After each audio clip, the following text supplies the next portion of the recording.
tu es présent.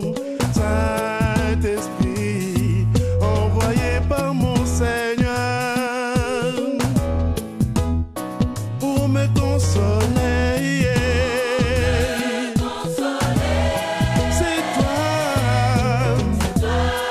qui révèle la vérité. Les paroles que tu annonces viennent de Jésus-Christ. C'est toi la lumière qui éclaire mon chemin.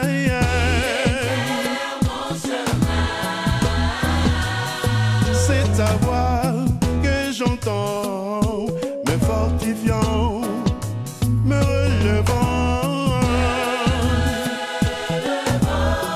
Et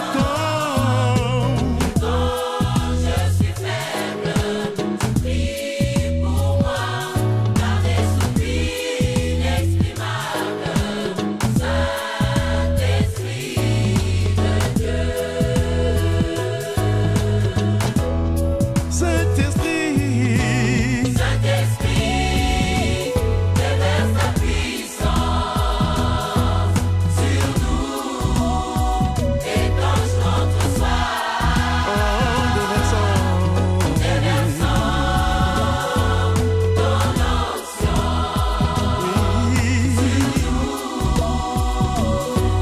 Ton peuple glorifie le nom de Jésus. avec joie. Avec joie, le peuple l'acclame. Sanctifie L'Église par ta parole,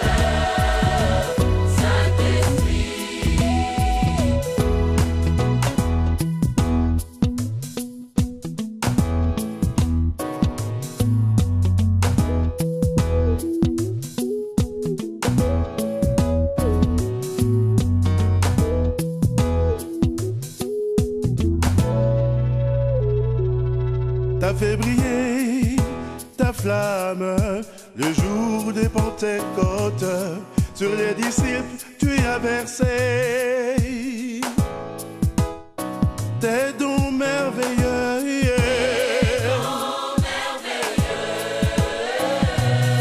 T'as fait briller ta flamme le jour des Pentecôtes. Sur les disciples, tu y as versé tes dons merveilleux. Par ta puissance, puissance ils annoncèrent Jésus en témoignant sa résurrection avec autorité.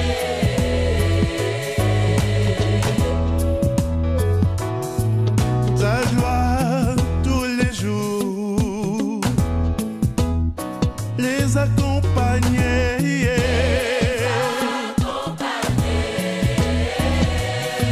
Ils accomplirent des miracles dans le nom de Jésus. Accomplis Accomplis ces choses en nous, Seigneur, car tu es toujours le même. Saint-Esprit de Dieu. Saint-Esprit, Saint-Esprit,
acha tukusifu, tuabudu jina lako, acha tukusifu, tuabudu jina lako, matendo yako hayalinganishwi, huruma yako hakuna mwingine aliye nayo. Baba, utukuzwe wewe muweza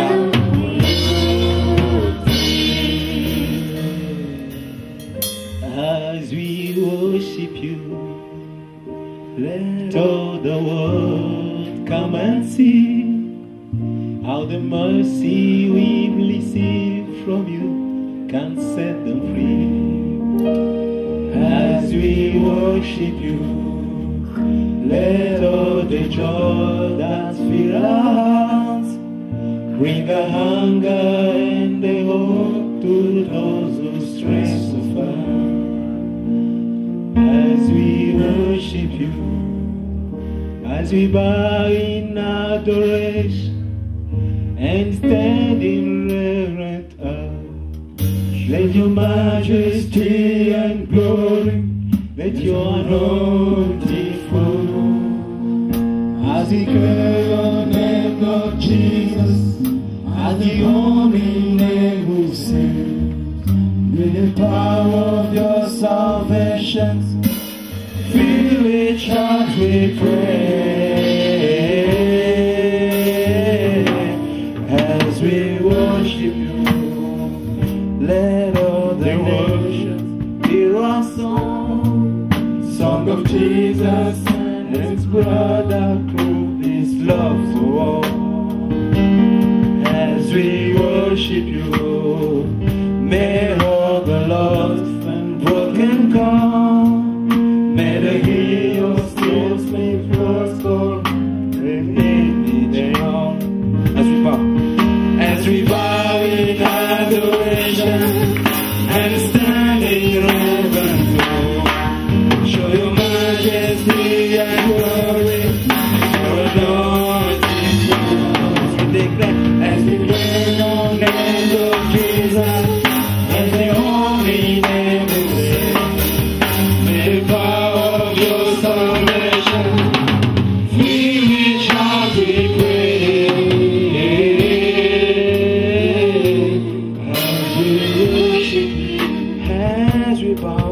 As we bow in adoration and stand in reverence, show your majesty and glory, as your anointing flows. Declare your name, Lord Jesus, and the only name we sing. May the power of your salvation fill each heart with praise. As we worship you,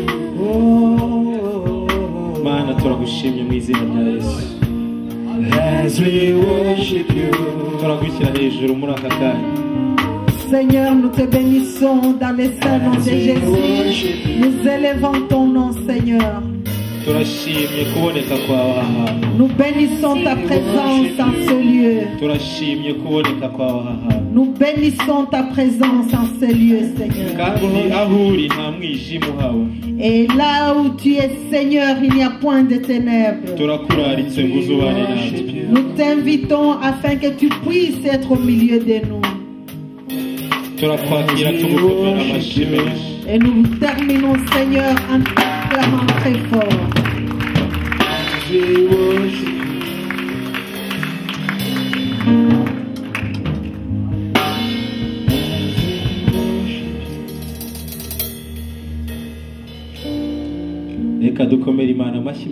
Acclamons très fort notre Dieu.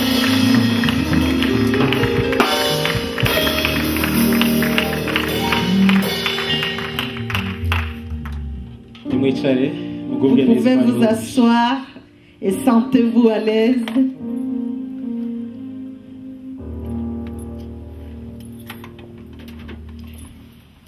reka mbabwire ikintu kimwe bene data. Laissez-moi vous dire une chose, mes chers frères. Niba satani akomeye, Si jamais le diable est fort, nitwe twamukomeje. c'est de notre faute, c'est nous qui lui avons donné ce pouvoir. Tumaze kuririmba indirimbo ivuga ngo, Nous venons de chanter une chanson qui dit, iri mu cyongereza kandi bivuga mu kinyarwanda, c'était une chanson en anglais, mais je vais vous l'expliquer. ngo as we worship, uko tukuramya Mana.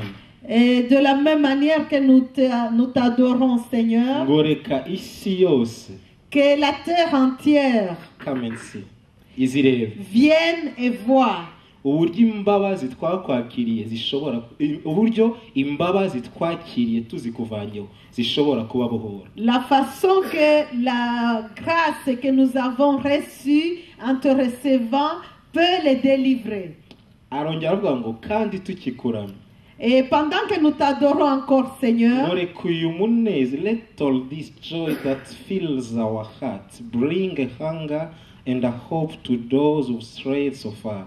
Ngo reka uyu munezero laisse que cette joie wuzuye imitima yacu qui remplit nos cœurs utera inzara n'ibyiringiro puisse s'aimer la faim et l'espérance ku bari bariya bazimiriye kure. et au milieu de ceux-là qui sont perdus au loin. Ndabisubiramo, niba shitani akomeye nitwe Je twamukomeje. vais le répéter, si jamais le diable est fort, c'est nous qui lui avons attribué cette force. Kuko iyo ubuzima bwawe bubaho, simvuze buvuga, iyo ubuzima bwawe bubaho mu mbabazi z'Imana, Parce que si ta vie avait été dans la grâce vis dans la grâce de Dieu. dans la grâce de Dieu, Si ta vie vit la véritable joie de Dieu dans ton cœur, niba ubuzima bwawe bubaho umunezero wuzuye w'Imana, ntabwo ukeneye kuvuga cyane, t'as pas besoin de beaucoup ahubwo parler, ibyo bikuzuye, mais tout ce qui te remplit, it brings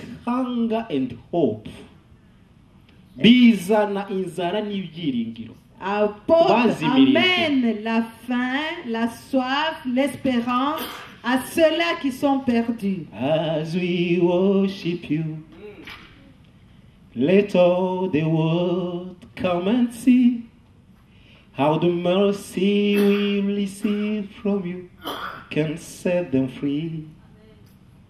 As we worship you, let all the joy that fills our hearts bring a hunger and a hope to those who stray so far. As we worship you. Hallelujah. Uyu munsi ndashaka ko tuganira ku byiringiro Imana itwuzuza kugira ngo bigere ku bandi. Aujourd'hui, je voudrais que nous puissions parler de l'espérance dont Dieu nous remplit afin qu'elle puisse arriver aux autres. Thème nza kwigisha uyu munsi ni umubatizo w'Umwuka Wera. Le thème dont je vais parler aujourd'hui, c'est le baptême en Esprit Saint. Kuko bene data hari inyigisho zigera muri esheshatu Bibiliya yita inyigisho z'ibanze. Et parce que mes chers frères, il y a des enseignements que la Bible qualifie des enseignements de base. Kandi izo nyigisho esheshatu Bibiliya yita inyigisho z'ibanze, Ces 6 enseignements que la Bible qualifie d'enseignements de base, izo zigize fondement de la foi ya gikristo. et ce sont eux qui font le fondement de la foi chrétienne. Tuzisanga mu Maheburayo ibice bitandatu ntabwo masoma. En Hébreu chapitre 6, Harimo kwihana ibyaha, il y a la repentance des péchés, hakabamo kubatizwa, le baptême en immersion, hakabaho kurambikwaho ibiganza, et il y a l'imposition des mains, hakabaho kuvuka ubwa kabiri, et être né de nouveau, hakabaho urubanza rw'iteka et le jugement éternel, no kuzuka kw'abapfuye. et la résurrection des morts. Izo ni fondement de la foi chrétienne. Ariko Mais ntabwo ari ibyo Bibiliya itubwira gusa. et la Bible ne nous parle pas que de ça. Iyo umaze kwihana ibyaha Et quand tu t'es déjà repenti des péchés, ukamara kubatizwa, Quand tu t'es déjà fait baptiser ukajya mu rusengero ugatangira umurimo w'Imana, et que tu vas à l'église et que tu commences à servir Dieu, haba hari ibindi ugikeneye, et il y a d'autres choses dont tu as besoin. ari cyo kubatizwa mu mwuka wera. Et c'est le baptême en Esprit Saint. Uyu munsi ndakoresha mu by'ukuri profil enseignant kurusha prédication pour gagner des âmes. Arakoresha uburyo bw'umwarimu kurusha umubwiriza butumwa Ariko, ushaka kuzana. Ça ne veut pas dire que nous allons marcher dans la faiblesse. Ntabwo bivuga ko turi bugendere mu ntege Au nke, contraire, Dieu va nous remplir. ahubwo Imana iratwuzuza. Hallelujah. Amen. Mbwirira mugenzi wawe mwegeranye ngo uyu munsi Imana irakugenderera. Dis à ton frère qui est à côté de toi, aujourd'hui Dieu va nous visiter. Mubwire ngo uyu munsi Imana irakugenderera. Aujourd'hui Dieu va te visiter. Mubwire ngo irakugendera uko yagendereye intumwa kuri Pentecôte. Il va te visiter comme il a visité les disciples au jour de Kuko Pentecôte. umubatizo w'umwuka wera Parce que le baptême en esprit, ni inyigisho ikomeye muri Bibiliya. c'est un enseignement puissant Ikintu de la cyantangaje Bible. ni uko iri mu butumwa bwose uko ari bune bugitangira Bibiliya itubwira ko Imana izabatiza abayizera mu mwuka wera. Et ce qui m'a le plus étonné, c'était un enseignement qui apparaît dans les 4 évangiles.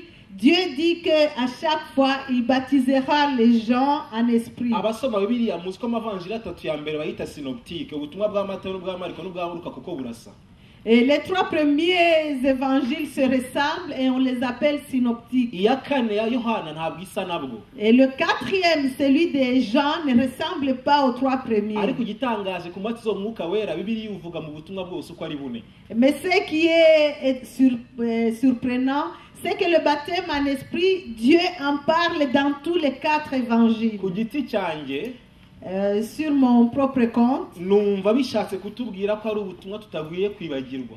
Et je me dis que cela veut dire que c'est un enseignement que nous ne pouvons pas oublier. Munyemere dusoma aho hantu byanditse. Et nous allons lire là où cela est Duhere mu écrit. butumwa bwiza bwa Matayo ibice bitatu umurongo wa 11. Matthieu chapitre 3 verset 13. 11. 11. Matthieu 3 ibice bitatu umurongo wa 11. Haranditse ngo njyeweho ndabatirisha amazi ngo mwihane, ariko uzaza hanyuma yanjye andusha ubushobozi, ntibinkwiriye no kumutwaza inkweto. Niwe uzababatirisha umwuka wera n'umuriro. Moi je vous baptise d'eau pour vous amener à la repentance. Mais celui qui vient après moi est plus puissant que moi, et je ne suis pas digne de porter ses souliers. Lui, il vous baptisera du Saint-Esprit et de feu. Iyo ibyo dusomye ni Matayo wabyanditse. Et ce que nous venons de lire, c'est Matthieu qui l'a écrit. Muri Mariko tubisanga muri Mariko igice cya mbere umurongo wa 8. En Matthieu, en Marc, nous le trouvons Chapitre 1 igice cya mbere umurongo wa 8. verset 8. Dushobora guhera kwa karindwi dusoma. On pourrait commencer au verset 7. Yabwirizaga Jean Baptiste niwe bavuga, yabwirizaga avuga ati undusha ubushobozi azaza hanyuma yanjye, ntibinkwiriye kunama ngo mfundure udushumi tw'inkweto ze. Njyeweho ndabatirisha amazi, ariko wowe azabatirisha umwuka wera n'umuriro. Ici, c'est Jean-Baptiste qui parlait et il prêchait disant, il vient après moi celui qui est plus puissant que moi, et je ne suis pas digne de délier en me baissant la courroie de ses souliers. Moi, je vous ai baptisé d'eau, lui, il vous baptisera du Saint-Esprit. Haleluya. Amen. Biri kumvikana ibyo turi gusoma? Est-ce que ce que nous lisons est compréhensif? Ikindi no mu butumwa bwiza bwa Luka arabivuga. Dusome ibice bitatu umurongo wa 16. On va aller en Luc chapitre 3 verset 16. 16. Dusome mu izina rya Yesu. Luka ibice bitatu umurongo wa 16. Nuko Yohani abasubiza bose ati, ni koko njyeweho ndababatirisha amazi, ariko hazaza undusha ubushobozi, ndetse n'ibinkwiriye ko napfundura udushumi tw'inkweto ze. Uwo niwe uzababatirisha umwuka wera n'umuriro. Il leur dit à tous, moi je vous baptise d'eau, mais il vient celui qui est plus puissant que moi, et je ne suis pas digne de délier la courroie de ses souliers. Lui, il vous baptisera du Saint-Esprit et de feu. mwabyumvise Est-ce que vous avez mureke duhereze compris? imana icyubahiro ku ijambo ryayo. Mu butumwa bwiza bwa Yohana tubisanga mu gice cya mbere umurongo wa 33. Et dans l'évangile de Jean, nous le trouvons dans igice cya mbere umurongo wa 33. chapitre 1, verset 33. Icyakora sinari muzi keretse yuko yantumye kubatirisha amazi yambwiye iti uzabona umwuka mumanukira akagwa kuri we uwo ni ubatirisha umwuka wera. Mbibonye nanjye mpamya yuko ari umwana w'Imana. Je ne le connaissais pas, mais celui qui m'a envoyé baptiser d'eau, celui-là m'a dit, celui sur qui tu verras l'esprit descendre et s'arrêter, c'est celui qui baptise du Saint-Esprit. Et j'ai vu et j'ai rendu témoignage qu'il est le Fils de Dieu. Kera hari indirimbo nibuka nayo nyiri umwana ntarakizwa afite imyaka nk'itandatu. Et dans le temps, il y a une chanson dont je me rappelle, j'étais encore tout petit, je n'étais pas sauvé, et j'avais 6 ans. Abapentekote baririmbaga mu Rwanda. Les pentecôtistes du Rwanda la chantaient. Baravuga ngo uyu munsi ni wizera Et il disait, ce jour, aujourd'hui, si tu crois, Uwiteka arakora ibitangaza. l'Éternel fera des miracles. Uyu munsi ni wizera Uwiteka arakora ibitangaza. Uyu munsi ni wizera Uwiteka arakora ibitangaza. Uyu munsi ni wizera Aujourd'hui, si tu crois, Uwiteka arakora ibitangaza. l'Éternel fera des miracles. Nta bwoba mfite bwo kuvuga uyu munsi ko Imana ije kukubatiza mu mwuka wera. Je n'ai pas peur de le dire qu'aujourd'hui Dieu vient pour te baptiser dans l'Esprit Kuko uyu ni Saint. umunsi wawe. Parce que ce jour est ton jour. Wenda ndaza kubigeraho ndi kwigisha. Peut-être que j'y arriverai en Ariko enseignant. ntabwo principe ituma tubatizwa mu mwuka wera si uburyo twera cyangwa dukiranuka. Mais je vous ai dit que le principe qui fait que nous soyons baptisés dans l'Esprit Saint, c'est pas parce que nous sommes saints cyangwa dukiranuka. ou que nous soyons justes. Wabibigishije gutyo Celui qui vous l'a appris ainsi, yarababeshye. il vous a menti. Ndabibereka muri Je Bibiliya. vais vous le prouver par la Bible. Ubundi ikintu kimwe cy'ingenzi mu buzima bwa Gikristo Et la chose la plus importante dans la vie ni chrétienne, uguhindura ibitekerezo wari ufite utarakizwa. c'est changer les idées que tu avais avant que tu ne sois sauvé. Wagera mu rusengero ukagira ibitekerezo bijyanye n'iby'Imana. Et quand tu arrives dans l'église, tu as maintenant des idées, des pensées qui vont avec Dieu. Abaroma ibice 12 umurongo wa 2 avuga ngo Dans Romains 12, verset 2, il est écrit, nuko muhinduke rwose et changer comme soyez transformés par le renouvellement de l'intelligence. Iyo umuntu akijijwe akagumana ibitekerezo yari afite akiri mu muhanda, quand quelqu'un est sauvé et qu'il garde les pensées qu'il avait alors qu'il était encore dans la rue, ntashobora kubasha gushyikira valeurs z'Imana. il ne peut jamais atteindre les valeurs de Dieu. Kimwe mu gituma itorero riteexperimenta bateme yo mu mwuka wera, Une des raisons qui fait que l'Église n'expérimente pas le baptême en Esprit Saint, intelligence iri mu mwijima. c'est l'intelligence qui est dans les ténèbres. Iyo intelligence yawe itazi, Et quand ton intelligence ne sait pas, ntabwo wowe ushobora gushaka. toi-même tu ne peux pas chercher. Ushaka icyo uzi ko gifite agaciro. Tu cherches la chose que tu sais qu'elle a une valeur. Ariko iyo umucyo w'Imana utararasira ibitekerezo byawe ngo umenye ko ukeneye, Mais quand la lumière de Dieu n'a pas encore brillé sur tes pensées, afin que tu saches que tu as besoin, ntumenya ko uri umukene. tu ne sais pas que tu es pauvre. Nicyo gituma abantu bagira ubwibone ni abaswa. C'est pour cela que les personnes hautaines, ce sont des ignorantes. Abiyemera n'abatagira icyo bafite. Tous ceux-là qui ont confiance en eux-mêmes, c'est ceux-là qui n'ont rien. Abatera ubwoba ni abanyantege nke. Et ceux qui font peur, ce sont les faibles. Ariko iyo Imana imurikiye ibitekerezo byawe ukamenya ko Imana yaguhaye, Mais si Dieu éclaire tes pensées et que tu réalises que c'est Dieu qui t'a donné, icyo Imana yaguhaye ushaka kukigira umurage wawe ku giti cyawe.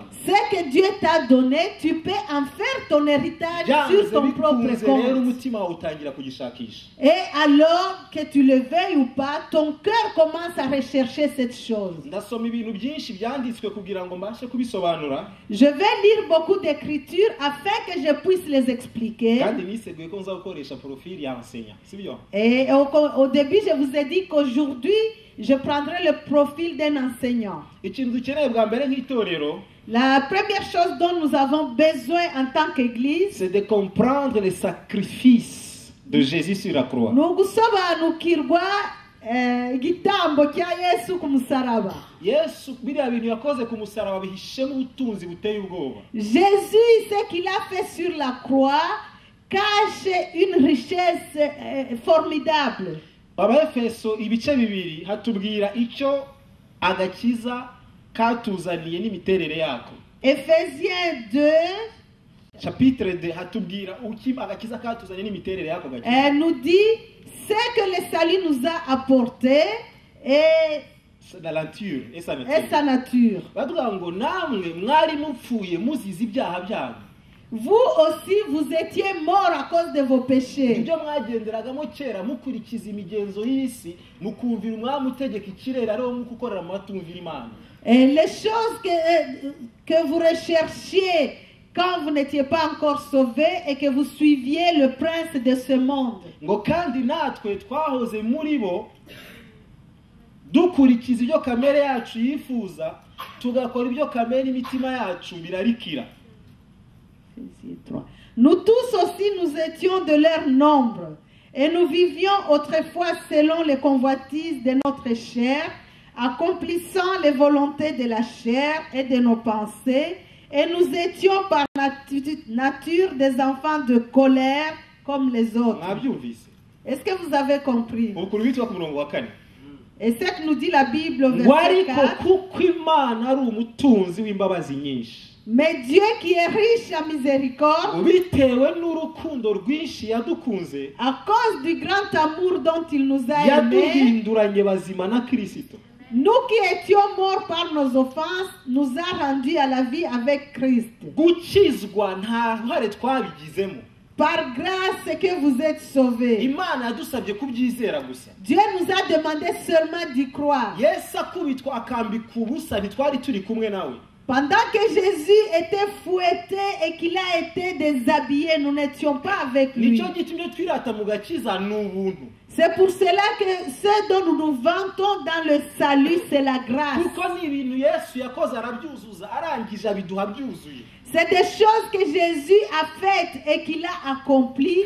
Il nous les a données déjà faites. Kandi nta muntu wiratana ubuntu yahawe. Il n'y a aucune personne qui peut se vanter Ushobora d'une gukangisha abantu faveur qu'il diplome a warara, reçue. ushobora gukangisha abantu diplome waraya amajoro wiga kugira ngo uyibone. Tu peux te vanter devant les gens à cause de ton diplôme parce que tu as su et tu as passé des nuits pour l'avoir. Kandi tukakwemera. Et nous serions d'accord avec toi. Ushobora kudutera ubwoba kubera ko uzi gukora business kuturusha, ukabuza ko barangura make ariho bacuruza kuri menshi aho bakiriya, tukakwemera kubiturusha. Tu peux te vanter devant nous que tu es un grand businessman parce que tu connais des endroits où il y a des petits prix et où tu revends à un prix plus cher. Ariko ntiwaduka. Et nous serions d'accord avec toi. Ariko ntiwadukanga mu rusengero. Mais tu ne peux pas nous faire peur dans l'église. Kuko mu rusengero waherewe ubuntu. Parce que dans l'église, tu as reçu Niba uri gratuitement. umuhanuzi, Si tu es prophète, si uko wasenze cyane. c'est pas parce que tu as beaucoup Niba uzi prié. gusobanura ibyanditswe, Si tu sais expliquer les si uko ariwo écritures, usoma neza. ce n'est pas parce que c'est Nuko toi qui sais waherewe bien ubuntu. lire.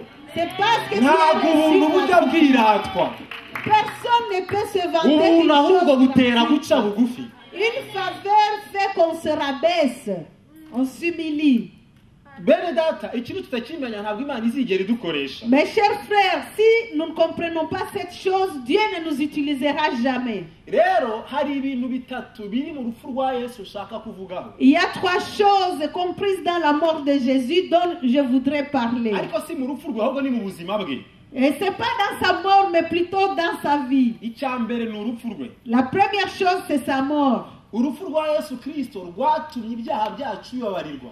Et la mort de Jésus a fait que nos péchés ont été pardonnés. Yesu ni umwana w'intama w'Imana ukuraho ibyaha by'abari mu isi. Jésus, C'est l'agneau de Dieu qui enlève les péchés du monde. mubyumve neza, Comprenez-les très bien. ntakuraho ibyaha by'abasenga, Il n'enlève pas seulement les péchés de ceux qui prient. ntakuraho ibyaha by'abakijijwe, Il n'enlève pas seulement les péchés des personnes qui sont sauvées. akuraho ibyaha by'abari mu isi. Il enlève les péchés de ceux qui habitent le monde. nicyo gituma umuntu ugisamba nanone, C'est pour cela que même la personne qui commet encore l'adultère, uwiba none, celui qui vole encore, ndabivuga, je vais le dire, nta mujinya w'Imana umuriho, il n'y a aucune colère de Dieu sur cette personne-là. kugeza igihe Yesu azazira guca imanza, Jusqu'à ce que Jésus reviendra pour le jugement. niho umujinya w'Imana uzamuka. C'est à ce moment-là que la colère de Dieu se ariko ubundi déversera. kuvuga, Mais au moment où je vous nta parle, mujinya w'Imana umuriho, il n'y a point de colère de Dieu sur cette kuko nawe personne. Yesu yamumeneye amaraso, Parce que pour cette personne aussi, Jésus a versé son sang. amutegereje ko amumenya akamwizera ngo akizwe. Jésus attend que cette personne le connaisse et vienne à lui. sinzi uko mwakijijwe,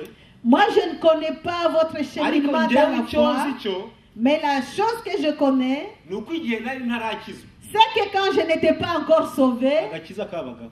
le salut existait. ntabwo rero igihe nakirijwe, Ce n'est pas au moment où j'ai été sauvé, kuko navuye mu byaha, du fait que j'ai quitté les péchés, ntabwo ariho abanyabyaha bose bagiye gupfa, ce n'est pas à cause de cela que tous les pécheurs vont mourir. ntabwo ari byo. Ce n'est pas vrai. kubera iki? Pourquoi? Yesu Jésus c'est l'agneau de Dieu ni umwana w'intama qui w'Imana ôte le péché du monde. ukuraho ibyaha by'abari mu isi. icya mbere cyangwa urupfu rwa Yesu Kristo rwatuvanyeho urubanza rw'Imana. La première chose à retenir, c'est que la mort de Jésus a ôté sur nous le jugement de Dieu. Bibiliya iratubwira mu Baheburayo ibice 10 Et la Bible nous dit dans Hébreux ngo 10, kuko amategeko ari igicucu cy'ibyiza bizaza.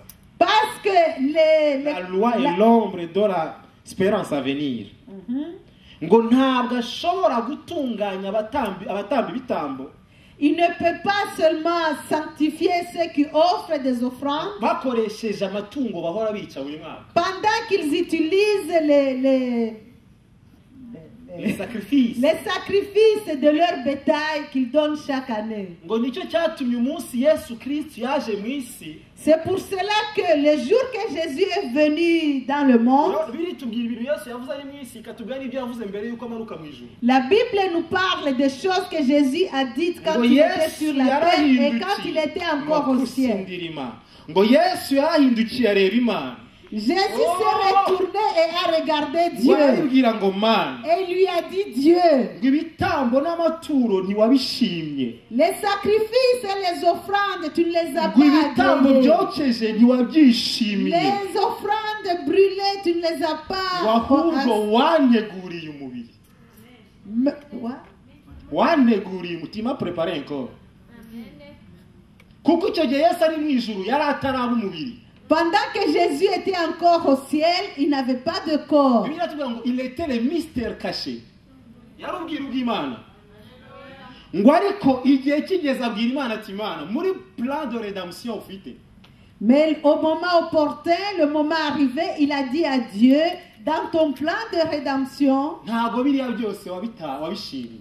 tout cela, tout ce qui s'est passé, les offrandes, les holocaustes, tu ne les as pas ngo agréés. ahubwo wanteguriye umubiri. Mais tu m'as préparé un corps. nanjye ngo naje ndavuga ngo Mana ndaje ije gukora gushaka kwawe. Et après, moi, j'ai dit, Seigneur, me voici, je viens faire ta volonté. mu ijambo rinyica Écoutez bien la parole qui me tue. ngo ko gushaka kw'Imana niko kwatumye dukizwa.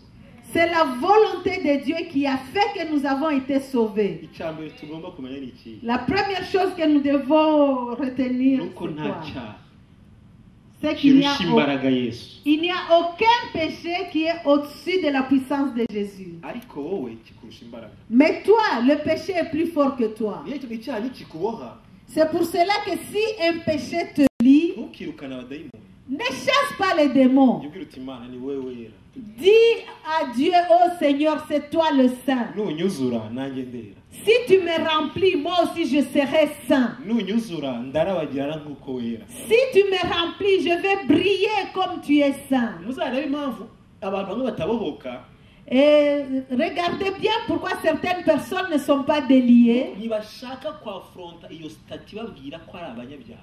Et ils n'acceptent pas d'affronter ce statut qui leur dit qu'ils sont des pécheurs. bashaka kubaho kuri kuri umuvite yabo itarigeze ibamo icyaha. Ils voudraient vivre avec un CV, un curriculum vitae qui n'a jamais contenu de kandi péché. iyo kuri kuri umuvite itigeze ibamo icyaha Et quand un CV n'a jamais contenu de péché, biroroha rwose gutuka abandi c'est très facile de juger les autres qui font les péchés. ariko iyo uzi ko ari Yesu wakwejeje. Mais quand tu reconnais que c'est Jésus qui t'a Hello. sanctifié, Hello. Iyo ubonye abari mu byaha ntutuka. quand tu vois les personnes qui sont encore dans les péchés, Ntukubita. tu ne les frappes pas, tu ne les insultes pas. ujya aho wabohokeye. Tu retournes à l'endroit où tu as été sauvé Mana niwe wanyijije. et tu dis, Seigneur, c'est toi qui m'as It's sauvé. not me, Ce n'est pas moi, c'est toi. ni wowe. Ugapfuka mukabingingira. Tu t'agenouilles et tu supplies, tu intercèdes pour eux. Ninde uturusha kuba umucyasi? Ninde waba njyewe ushobora kuba ndi umunyabyaha birashoboka. Moi, il se pourrait que je sois un pécheur. Haba harimo ufite CV iri bien. Parmi nous, y aurait-il quelqu'un qui a vraiment un CV vierge? Ndashaka kumubona ngo atere ikiganza. Je voudrais que cette personne mette la main en l'air. Arabuze. Un CV sans péché. Amahirwe ya kabiri. Arabuze. La deuxième chance, il n'y a point cette personne ici. Ndatanga amahirwe ya gatatu ngo dushake uwo muntu. Alors je donne la troisième chance. Recherchons cette personne. Arabuze.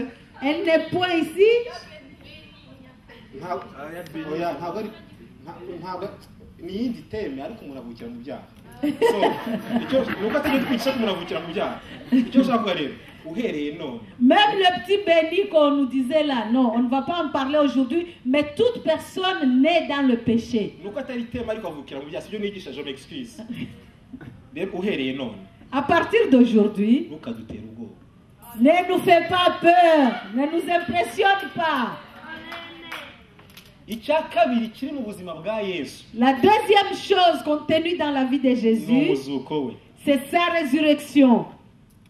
Umuzuko wa Yesu Kristo La résurrection de Jésus-Christ utuzanira ubugingo bushya. nous apporte une vie nouvelle. Tubisoma mu Baroma ibice bitandatu On va le lire dans Romains 6, umurongo wa gatatu n'uwa kane. versets 3 et 4. Abaroma ibice bitandatu ku murongo wa gatatu n'uwa kane. Romains chapitre 3, Chapitre 6 6, versets 3 et 4. umurongo wa gatatu n'uwa kane. Haravuga ngo ntimuzi yuko twese ababatirijwe muri Yesu Kristo twabatirijwe no mu rupfu rwe. Nuko rero kubw'umubatizo twahambanywe nawe mu rupfu rwe, kugira ngo nk'uko Kristo yazuwe n'ubwiza bwa Data wa twese aba ariko natwe tugendera mu bugingo bushya. Amagambo ngambiriye n'aya ya nyuma nushaka so murongo wa kane gusa. Nous avons donc été ensevelis avec lui par le baptême en sa mort, afin que, comme Christ est ressuscité des morts, par la gloire du Père, de même nous aussi nous marchions en nouveauté de vie. Muri kubyumva? Est-ce que vous comprenez cette parole? Ikintu gituma tubasha guhinduka uburyo twari turiho tutarakizwa La chose qui peut faire que nous puissions changer l'ancienne vie que nous avions avant que nous soyons sauvés, ni imbaraga z'umuzuko, c'est la puissance de la résurrection. ni imbaraga zavanye Yesu mu gituro. C'est la puissance qui a fait sortir Jésus du tombeau. Kuko Bibiliya tubwiye ku murongo wa kane igice cyo hasi Et parce que la Bible nous dit au verset 4, la dernière ligne, ngo kugira ngo nk'uko Kristo yazuwe n'ubwiza bwa Data wa twese. Kugira ngo Christ est comme ressuscité. Christ est ressuscité des morts par la gloire du Père. Ngo kugira ngo nk'uko Kristo yazuwe n'ubwiza bwa Data wa twese. Et comme Christ a été ressuscité par la gloire du Père, Uko nguko aba ariko natwe tugendera mu bugingo bushya. de même nous aussi nous marchions en nouveauté de vie. Mwibuke ko Yesu ajya kuzuka habayeho igikorwa cyakozwe n'imbaraga. Et rappelez-vous que quand Jésus allait ressusciter, il y a un acte qui a été fait de force. ngo marayika urabagirana yaramanutse aza ku gituro Un ange brillant est venu sur la ngo tombe. abasirikare bari barinze igituro bamubonye bikubita hasi kubera ubwiza bwe Et les militaires qui entouraient la tombe sont tombés par terre à cause de la gloire de cet ngo ange. marayika ubwo abirandura igitare Et l'ange lui-même a ôté la pierre. ngo yesu asohoka mu gituro Et Jésus est sorti du tombeau. yesu kugira ngo azuke habayeho manifestation y'imbaraga Pour que Jésus ressuscite, il y a eu une manifestation de kugira ngo puissance. nawe ugendere mu bugingo bushyashya rero habaho manifestation y'imbaraga Pour que toi aussi tu puisses marcher dans une vie nouvelle, il y a une manifestation de mu puissance. buzima bwa gikristo nta kintu na kimwe budusaba uretse kwizera gusa La vie chrétienne ne nous demande rien d'autre si ce n'est que la foi. twakijwe kubwo kwizera Nous avons été sauvés par la foi. tuba derivre kubwo kwizera Nous avons été délivrés par la foi. ntabwo twabaye derivre ko badukoreye delivrance Nous n'avons pas été délivrés parce qu'on nous a fait une délivrance. abantu benshi bakorewe delivrance baguma mu cyaha Je connais beaucoup de personnes à qui on a fait la délivrance et qui sont demeurées dans le abantu péché. benshi badafite umuntu wabakoreye delivrance ahubwo bakorewe n'imana ku giti cyayo delivrance Moi, je connais aussi beaucoup de personnes chez qui on n'a pas fait de délivrance et qui ont été délivrées par Dieu lui-même. ariko koko n'ibyo nzi n'abandi bakorewe delivrance n'abakozi b'imana basizwe Mais je connais aussi d'autres personnes qui ont été délivrées par des hommes de Dieu ouins. ariko baba bakorewe delivrance n'abakozi b'imana basizwe Mais ceux-là qui ont été délivrés par les hommes de Dieu ouins, n'abamenye principe ya delivrance muri biriya bakabohoka et ceux-là qui ont connu le principe de la délivrance bose par la fondement Bible n'imwe et qui ont été délivrés, le fondement est le même. ni ukwizera yesu C'est kirisito la foi en Jésus-Christ. nicyo gituma ikintu cya kabiri yesu yaduhaye ubuzima bushya tuvana mu muzuko we C'est pour cela que la deuxième chose que Jésus nous a donné, il nous a donné une vie nouvelle et il nous a ressuscités par sa résurrection. icya gatatu rero nicyo twahawe no kujya mu ijuru kwa yesu Et la troisième chose, nous l'avons reçu par le retour de Jésus au ciel. kuko navuze ko urupfu rwa yesu rwatumye isi babarirwa ibyaha byayo J'ai dit que la mort de Jésus a fait que le monde a été pardonné de ses péchés. noneho kuzuka kwe gutuma abamwizeye babona ubugingo bushya Sa résurrection a fait que ceux qui croient en lui aient la vie nouvelle. ariko icya gatatu yesu kuzamuka elevation cyangwa ascension de jésus La troisième chose, c'est l'ascension de Jésus. L'ascension de Jésus nous a donné un autre don usanga mu byakozwe n'intumwa ibice bibiri dans Actes chapitre 2, umurongo wa 33 33. n'abasinzirije Est-ce que je vous fais dormir? Je vous endors. mpindure style Est-ce que vous voulez que je change de style? murabona murazi no gusara rero ubushatse n'amaguru natera hejuru ariko munyemere kugira ngo bino tubyumve Vraiment accepter que nous comprenions ces abo choses. turi kumwe tuzamura ibiganza dore Que ceux qui sont avec moi lèvent la main et que nous rendions gloire à Dieu. imana ibaha umugisha dusome Que Dieu vous bénisse. ibyakozwe n'intumwa ibice bibiri ku murongo wa 33 Acte 2, verset 33. nuko amaze uwo ni yesu kuzamurwa n'ukuboko kw'iburyo kw'imana Élevé par la droite de Dieu, no guhabwa na se ibyo yasezeranije ari byo mwuka wera il a reçu du Père le Saint-Esprit qui avait été promis none asutse icyo mureba kandi mwumva et il l'a répandu comme vous le voyez et l'entendez. kwishima bitumye mbura icyo mvuga La joie me coupe la parole. principe ituma tubatizwa mu mwuka wera Le principe qui fait que nous soyons baptisés en Esprit ntabwo Saint, ari uko twezwa cyangwa twihannye ce n'est pas parce que nous sommes repentis ou que nous sommes sanctifiés, aho ni igihe imitima yacu yakiriye mu guhishurirwa mais c'est quand nos cœurs reçoivent par la ko révélation yesu kujya mu ijuru kwe que l'ascension de Jésus, icya mbere kwatumye imana imuha icyo yasezeranije et la première chose, cela a fait que Dieu lui a donné ce qu'il lui avait bituma promis, imana nayo ikidusaba kudusukaho. Et cela a fait que Dieu l'a déversé aussi sur Nicyo nous. gituma hari ibintu bigusha abantu benshi. C'est pour cela qu'il y a beaucoup de choses qui sont une occasion de chute pour Kubera plusieurs intelligence personnes. itari renouvelée. À cause de leur intelligence qui n'est pas renouvelée. Abantu benshi bubatse amakode mu mitwe yabo. Beaucoup de gens ont construit des codes dans leur cerveau Rero kugira ngo batizwe mu mwuka wera ugomba kubanza ukezwa. qui disent que avant d'être baptisé en Esprit Saint, il faut d'abord être sanctifié. Ushobora kubimbwira mu gihe cyo kujya mu ijuru. Cela, tu peux me le dire au moment de l'ascension. Ariko ntiwabimbwira mu gihe cyo kubatizwa mu mwuka wera. Mais tu ne me le diras pas au moment du baptême en Esprit The Saint. basis, la base, Parce que la base Imana ishingira itubatiza mu mwuka wera. sur laquelle Dieu fonde pour nous baptiser en Esprit Si Saint, uburyo twihannye uwo munsi. c'est pas le fait que nous soyons repentis ce jour-là. Nuko Yesu yageze mu ijuru. C'est parce que Jésus est monté au ciel. Imana ikamuha umwuka wera. Dieu lui a donné le Saint-Esprit. Yarangiza nawe akawusuka. Et après Jésus l'a répandu. Nicyo gituma C'est pour cela. kanya turaza kubibona. Et bientôt on va le Imana voir. igiye kubatiza mu mwuka wera. Dieu va vous baptiser en Esprit Saint. Ariko muraza kubona abantu muzi ko ari abanyabyaha. Mais vous allez voir des gens que vous connaissez que ce Ubone sont des batangiye kuvuga mu pécheurs. bishaje. Et ils vont commencer à parler dans de Utangire nouvelles kuvuga nka langues. Petero. Et vous serez comme Pierre. Ariko Corneliyo yuzura gute umwuka wera. Et qui disait, mais comment est-ce que Cornelius peut être rempli du Ikibazo Saint-Esprit? ntabwo ari uburyo yera. Le problème, ce n'est pas la façon qu'il est Ahubwo nuko sanctifié, yamenye principe Imana iheraho ibatiza mu mwuka mais wera. c'est parce qu'il a su, il a compris le principe sur lequel Dieu fonde pour baptiser en Esprit Saint. Yarangiza akayaplika ku buzima bwe. Et après, il applique sur sa propre vie. Maze Imana ikuza isezerano. Et Dieu accomplit sa promesse. Ikindi naza kuvuga mu kanya. Et une autre chose que je vais dire Nuko aussi, umumaro wo kubatizwa mu mwuka wera ni ugutanga imbaraga.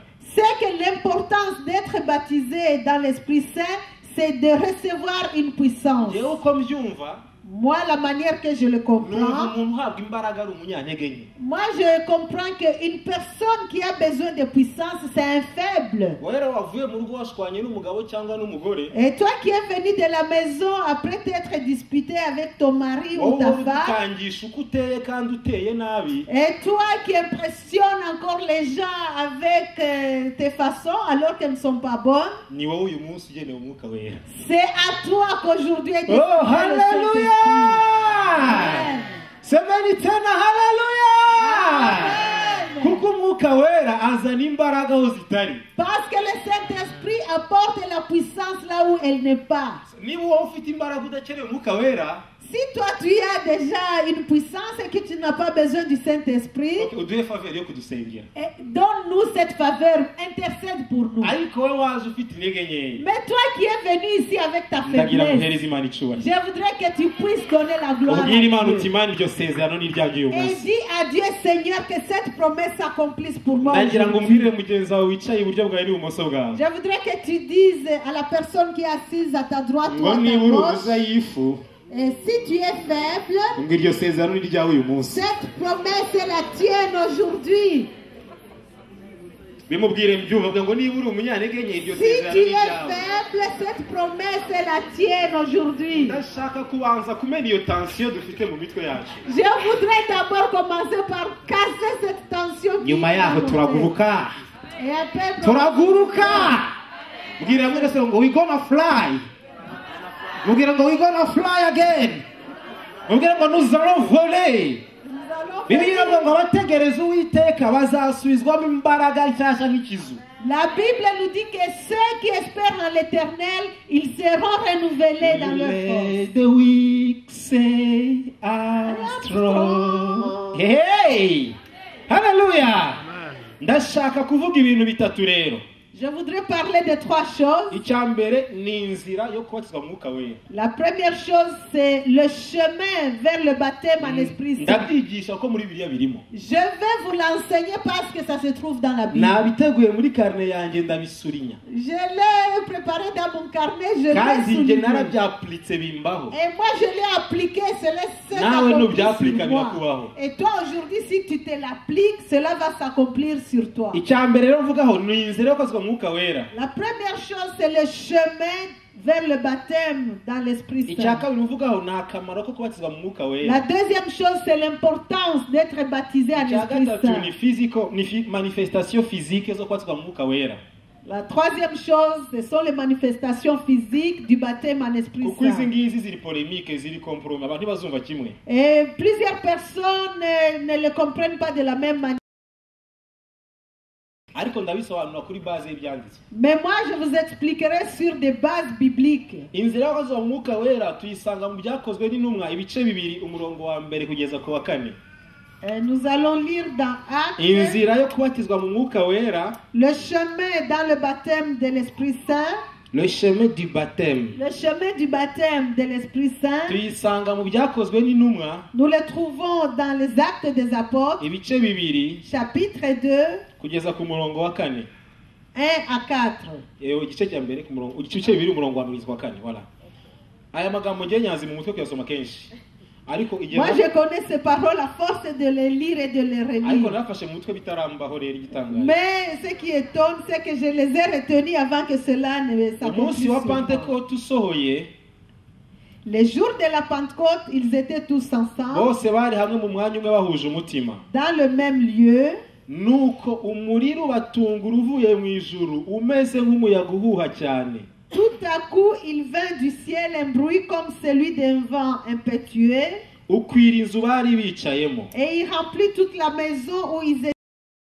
Haboneka indimi zigabanije zisa n'umuriro, Des langues semblables à des langues de feu ururimi rujya ku muntu wese wo muri bo. leur apparurent séparées les unes des autres et se posèrent sur chacun d'eux. Bose buzuzwa umwuka wera, Et ils furent tous remplis du Saint-Esprit batangira kuvuga izindi ndimi et se mirent à parler en d'autres langues, nk'uko umwuka yabahaye kuzivuga. selon que l'Esprit leur donnait de s'exprimer. Hano hatwereka etape eshatu Imana ikoresha iyo igiye kubatizwa mu mwuka wera. Ici, on nous montre les trois étapes que Dieu utilise Ikoresha iyo igiye kubatiza mu mwuka wera. quand il va baptiser en Esprit Kandi Saint. nshaka kubwira ko Yesu niwe ubatiza mu mwuka wera. Je voudrais vous dire que c'est Jésus qui baptise dans l'Esprit Saint. Intambwe ya mbere tuyisanga ku murongo wa kabiri. Le premier pas, nous le trouvons dans le deuxième verset, Iravuga ngo nuko umuriro ubatungura uvuye mu ijuru umeze nk'umuyaga uhuha cyane. qui dit, tout à coup, il vint du ciel un bruit comme celui d'un vent impétueux. Intambwe ya mbere yo kubatizwa mu mwuka wera nuko ufite ubushobozi bwo kubatiza abikora. Et le premier pas d'être baptisé en esprit, c'est que celui qui a la capacité de le faire, le fasse. Twasomye mu butumwa bwose uko ari bune ko Yesu Kristo ari ubatiza mu mwuka wera. Nous avons lu dans les 4 évangiles que c'est Jésus-Christ qui baptise dans l'Esprit Saint. Et Yesu c'est rero yatweretse inzira yabikozemo. Jésus nous a montré le chemin dans lequel il l'a fait. Icyatumye asuka umwuka wera nuko yagiye mu ijuru uko twasomye. C'est la raison qu'il y a deux significations en français. C'est parce qu'il est tourné au ciel. Et en français, ça veut dire immersion. Plonger. Ça veut dire plonger. Et c'est-à-dire plonger. Kwibiza. Plonger. Plonger no kwibiza. Uh-huh. Cyangwa bigasobanura immerger. Ou alors immerger. Bisobanura kurengeza. C'est-à-dire que l'eau soit au-dessus de la chose. Kuko plonger na immerger biratandukanye. Plonger et immerger est différent. Iyo hari amazi ari ahantu ushobora kuyinikamo ikintu nkakizika muri ayo mazi. Quand il y a de l'eau quelque part, je peux plonger une chose et la mettre en dessous de l'eau. Iyo niyo plonger. Ça, c'est la plongée. Signification ya mbere ya baptisé. Ça, c'est la première signification de baptiser. Ariko signification ya kabiri ya baptisé.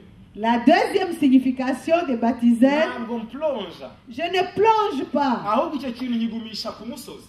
La chose reste sur la terre sèche Nkagisukaho amazi kugeza igihe amazi akirengera. et je déverse de l'eau sur cette chose jusqu'à ce que l'eau Immerge. Iyo niyo signification ya kabiri. Ça, c'est la deuxième signification de baptiser. Mu kubatizwa igihe twihana twizera tujya mu mazi tukagira umubatizo wo wa plonge. Et quand nous nous repentissons et que nous sommes sauvés, nous recevons le baptême par la plongée.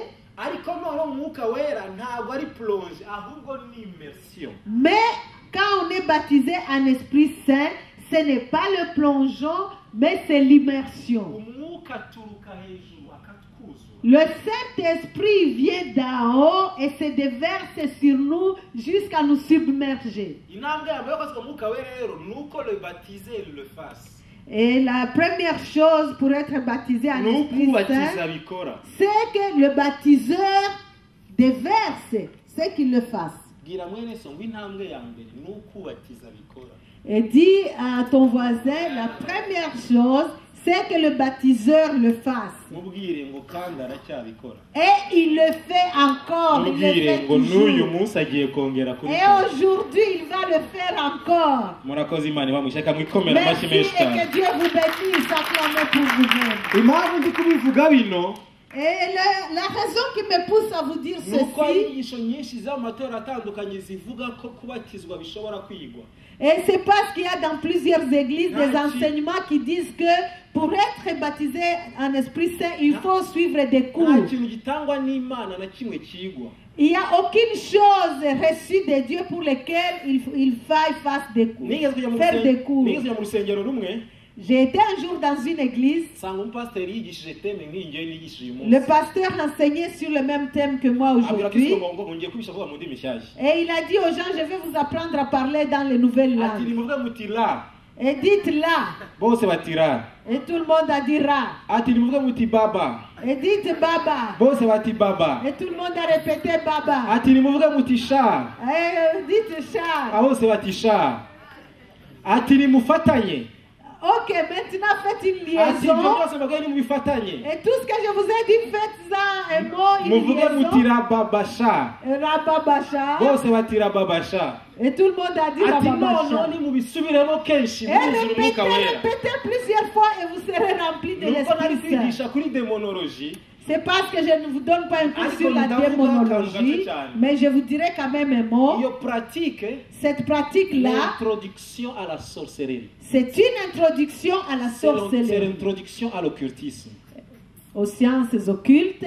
Niba uvuga indimi warazize gutyo Si toi tu parles des langues que tu as apprises de cette façon-là, ndakugira inama. je vais te donner un conseil. Icya mbere La première ni chose, inama ishingiye ku bugingo bwawe. c'est un conseil vraiment qui tient à ta vie. Iya kabiri ni umutekano wawe. Et la deuxième chose, c'est pour ta sécurité. Nuko nukomeza kuvuga gutyo Si tu continues à parler comme ça, uzashiduka usigaye urota abademo gusa. à un moment, tu vas être surpris parce que tu ne rêveras que des démons. Urota imbwa zikwirukankanye. Tu rêveras qu'il y a des chiens qui te poursuivent, Urota ihene ziguhetse. que les chèvres te portent, Kandi uvuga mu ndimi. alors que tu parles en langue. Kubera iki? Pourquoi?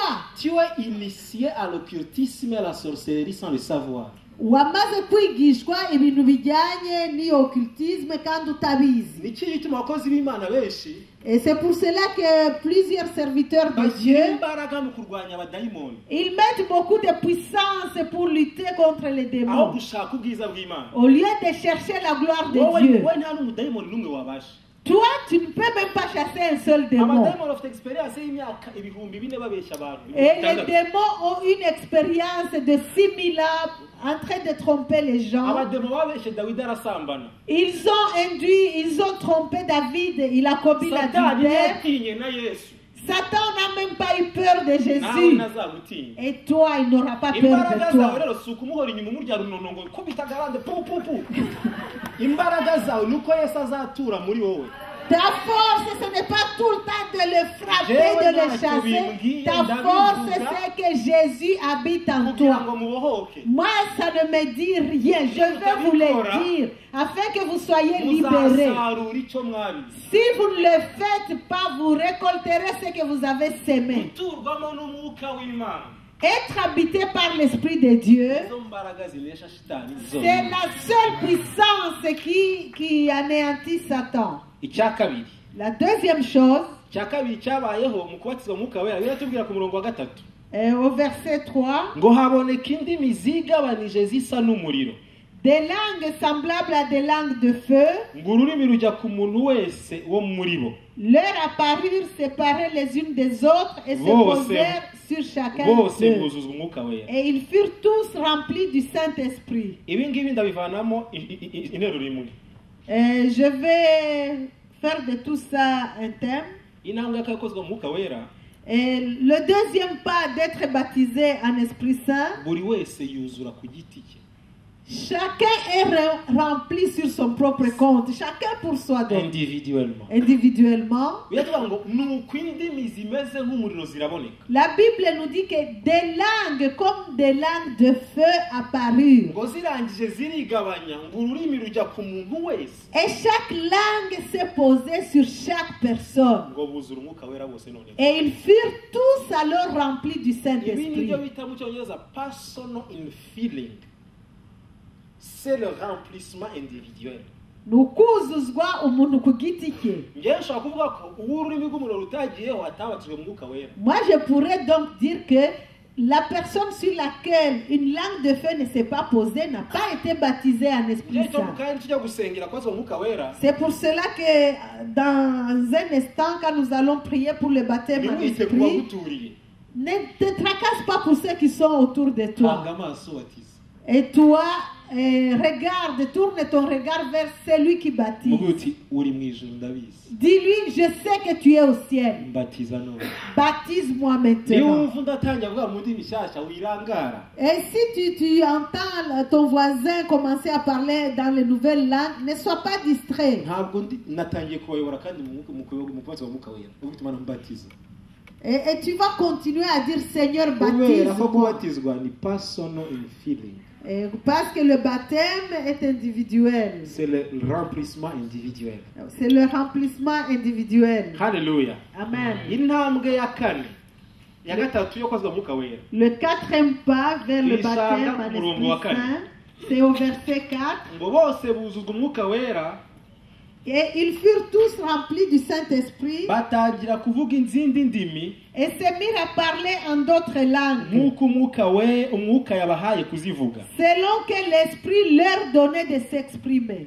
aha hari ikintu ushaka kuvugamo. Et ici, la chose que je voudrais dire, iyi etape ya gatatu cette troisième étape, ni crucial elle est capitale, elle est très importante. kubera ko niyo abakristo benshi batumva. Et parce que c'est celle-là que plusieurs chrétiens ne comprennent pas. batubwiye ngo batangira kuvuga izindi ndimi nk'uko umwuka wera yabahaye kuzivuga. Et il est écrit, et ils commencèrent, ils se mirent à parler en d'autres langues selon que l'Esprit leur donnait de s'exprimer. icyo nshaka ngo ni uko imana yesu niwe utanga indimi. Ce que je voudrais que vous reteniez, c'est que c'est Jésus qui donne les nouvelles langues. umwuka niwe utanga indimi C'est l'Esprit Saint qui donne les nouvelles langues. ariko ni wowe uzivuga. Mais c'est toi qui vas les parler. iyi etape ya gatatu Cette troisième étape, ni etape umuntu agomba gukorana n'imana. c'est une étape où l'homme doit agir avec Dieu. ndibuka nyubatswe mu mwuka wera Je me rappelle quand j'ai été baptisé à najyaga njya l'Esprit Saint, gusenga et j'allais prier, mwumva ururimi rwanjye rurashaka kuvuga ibintu ntazi et je sentais que ma langue voulait dire des choses que je ne connaissais pas. ariko ko bari baranyigishije ko kugira ngo ubatizwe mu mwuka uvuge indimi hari ikintu kigomba kubanza kikagukubita mu mugongo. Et même parce qu'on m'avait appris qu'avant que tu me parles de nouvelles langues, il y a une chose que tu sentirais te frapper dans le dos. agitegereza sinyumve J'attendais cette chose-là qui n'arrivait pas. sinajyaga mvuga mu ndimi nshyashya. Alors je ne parlais pas dans les nouvelles ariko langues. maze kubimenya Mais quand j'ai appris ça, none ntarabimenya avant que je ne l'apprenne, numvaga nshaka kuvuga ngo ndenda guturika. et quand je voulais parler, je sentais que j'allais exploser. iyo ajya muzabona abantu buzura umwuka wera Et parfois quand vous voyez des gens remplis du il Saint-Esprit, va se tordre atangira kwikaraga, kwiyizingira ukabona agize gutya voilà. ukabona agize gutya kubera ko ibintu biramuzuye ariko yanze kubirekura. Il essaie d'expandre sa cage thoracique parce qu'elle est pleine de choses qu'il ukabona umuntu yuzuye refuse de umwuka wera ukabona lâcher. atangiye kugira gutya. Et une autre personne va commencer à faire mu ça. rusengero igitaramo wari ugeze kutuvunira intebe Et à Gitarama, il y a une personne qui a cassé notre chaise. kubera iki ibintu biramuzuye ko ntashaka kubisohora. Pourquoi? C'est parce que cette personne était remplie de choses qu'elle ne voulait pas faire Bibiliya sortir. atubwira ngo c'est par l'abondance du cœur que la bouche parle. Et la Bible iratubwira ngo ibyuzuye umutima bisesekara ku nibyo kanwa. nibyo ururimi ruvuga. Nibyo ururimi ruvuga. niba wumva ibintu bikuzuye rero rero bisohokera mu kanwa. Si tu te sens rempli de choses dans ton cœur, elles sortiront Iyo par ta langue. utabisohoye biragomeza bikakuvuna. Si tu ne sors pas ces choses, elles vont continuer à peser sur toi. Noneho njyewe kubera ko numvaga bibaye byinshi kandi ntarumva ikintu kinkubise kuko nigishijwe. Alors moi, comme je sentais ces choses me remplir, alors que j'attendais ce coup dans le dos qui ne venait pas, j'ai commencé à crier. Nkavuga ni ririririririririri. Et il faisait ça. Ariko nkahitamo kuvuga nk'uvuza induru kugira ngo ntaza kuvuga ibintu ntumva. Je préférais pousser un cri au lieu de dire des choses que je ne comprenais pas. Cyamagara kuguru kumwe nkizunguza ni ya. Ou alors il faisait cela.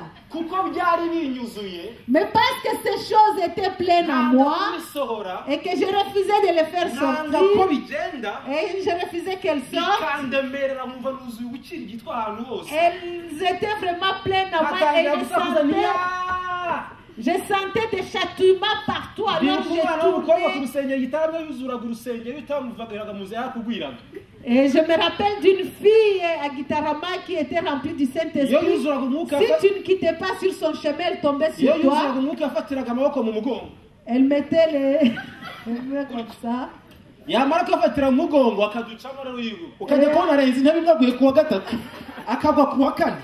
Kubera ibintu biramwuzuye ariko yanze kubisohora. Pourquoi la personne était pleine de choses qu'elle refusait de faire Ndakubwira sortir. nubyumva none ntugire icyubahiro cyinshi. Aujourd'hui, si tu te sens rempli de choses, ne tiens pas à ton honneur. Ndavuga n'indi nzira ya deliverance. Je vais vous dire un autre chemin de la Abantu délivrance. benshi yabatijwe mu mwuka wera bareka ibyaha byari byarabananiye. Je connais beaucoup de personnes qui ont été baptisées en Esprit Saint et qui ont abandonné les péchés dont ils ne pouvaient pas Se débarrasser. Se débarrasser. Badakorewe deliverance nk'uko tumenyereye kubivuga. sans être passés par la délivrance conventionnelle. Kuko Imana niyo ibohora. Parce que c'est Dieu qui délivre. Ndashaka kuvuga rero ko Je voudrais te dire que bigufitiye inyungu rwose kwirekura. il t'est profitable de te lâcher. Ikizabereka umuntu utaramenya kwakira no kumvira umwuka wera. Et ce qui vous montrera une personne qui ne sait pas encore recevoir et obéir à l'Esprit Iyo Saint. yuzuye umwuka aravunika. Et cette personne, quand elle est remplie du Saint-Esprit, elle a mal. Yarangiza akaka amazi yo kunywa. Et après, elle demande de l'eau à boire. Kubera ko ahora arwana n'umwuka wera. Parce qu'elle combat contre le Saint-Esprit. Kandi ni ikimenyetso ko turi abantu ba kamere. Et cela montre que nous sommes des personnes Ntabwo twiteguye charnelles. kwakira ibirere by'Imana. Nous ne sommes pas disposés à recevoir ce qui vient de when you Dieu. relax, iyo urekuye Et quand tu te lâches ukoroshya et que tu laisses les choses se faire, quand Dieu parle, tu l'entends. ndagira ngo uyu munsi wexperimente niba utarigeze ubikora wexperimente bwa mbere. Aujourd'hui, je t'invite, si tu ne l'as jamais expérimenté, que si c'est pour la première fois, uyu munsi wexperimente bwa mbere kumvira Imana. aujourd'hui, expérimente pour la première fois l'obéissance à Dieu. Imana nikuzuza urekure byiza. Si Dieu te remplit, lâche-toi, laisse les choses sortir.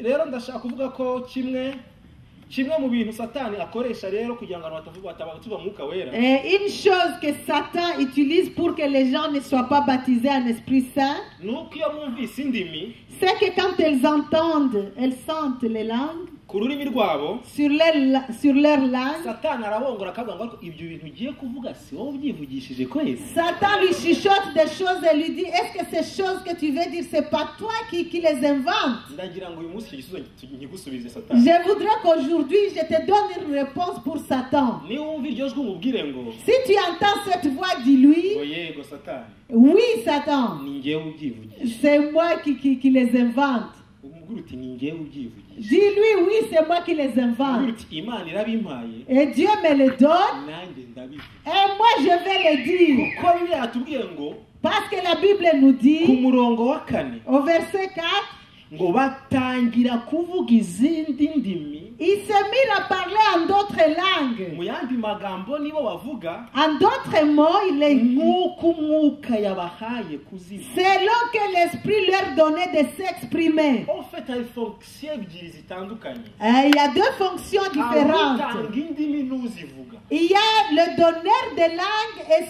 celui qui les parle. Beshikiri basakunda mara.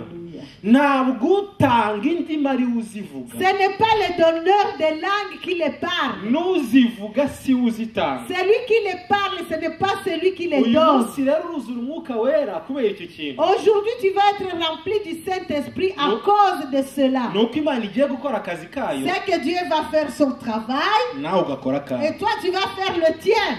imana ibaho umugisha. Que Dieu vous bénisse. impamvu abarokore bagomba kubatizwa umwuka wera Et la chose qui complique les chrétiens et fait qu'elles ne sont pas baptisées en Nuko Esprit byoroshye. Saint, c'est parce qu'il est facile. bo bakaba bazi ko bikomeye. Et eux se disent que c'est très difficile. icyo ni icya mbere navugaga ni Ça, inzira c'est yo la kubatizwa première mu chose mwuka que je wera. vous disais, le chemin dans le baptême du ni Saint-Esprit. inzira yo kubatizwa mu mwuka wera. icya kabiri nshaka kuvugaho ni akamaro ko kubatizwa mu mwuka La wera. deuxième chose dont je veux parler, c'est l'importance d'être baptisé en Esprit Saint. Ah, ubundi ni ngombwa ngo ikintu cyose tugihe agaciro bibiliya yagihaye. Au fait, il est très important que nous donnions à chaque chose la valeur que la Bible lui a donnée. ntabwo kubatizwa mu mwuka wera no guhabwa impano z'umwuka wera aribyo bituma umukristo abaho.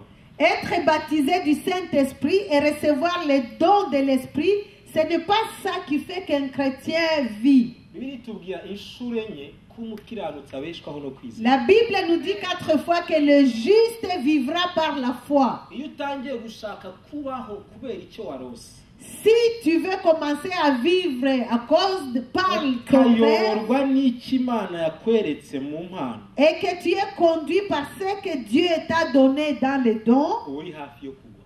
tu es tout près de ta chute. kuko uba urwanyije le principe que Dieu a établi. Et parce que tu combats le principe que Dieu a établi. imana yagennye ko umukiranutsi azabeshwaho no kwizera.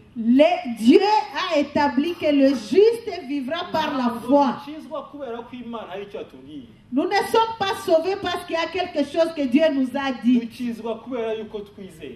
Nous sommes sauvés parce que nous croyons. ikintu umwuka wera amaze Et l'importance du Saint-Esprit, cyanditse mu rwandiko rwa mbere Pawulo yandikiye abakorinto ibice 12 umurongo wa 13. 1 Corinthiens chapitre 12 verset 13. haravuga ngo Il est écrit, abakorinto 12 umurongo wa 13 1 ngo Corinthiens kuko mu 12 mwuka 13. umwe Nous avons tous en effet été baptisés arimo twabati pour former un seul corps. shatse narekeraho. Et je peux même m'arrêter par là. akamaro ko kubatizwa mu mwuka wera L'importance d'être baptisé en Esprit Saint, ni ukuba umubiri umwe. c'est de former un seul corps. kuko ndashaka kubabwira iki kintu.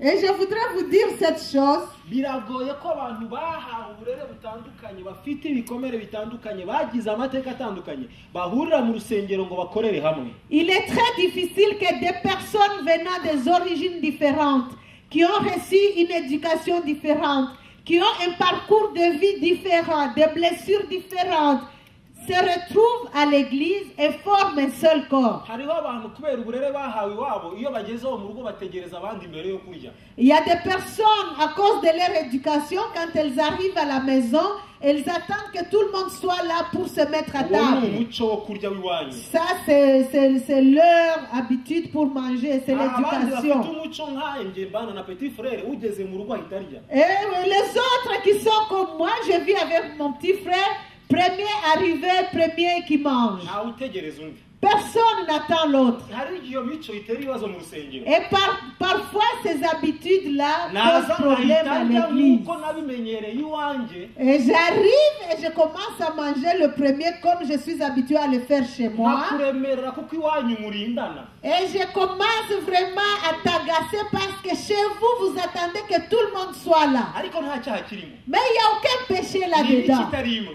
C'est une éducation qui est Umwuka différente. waratanga iki rero.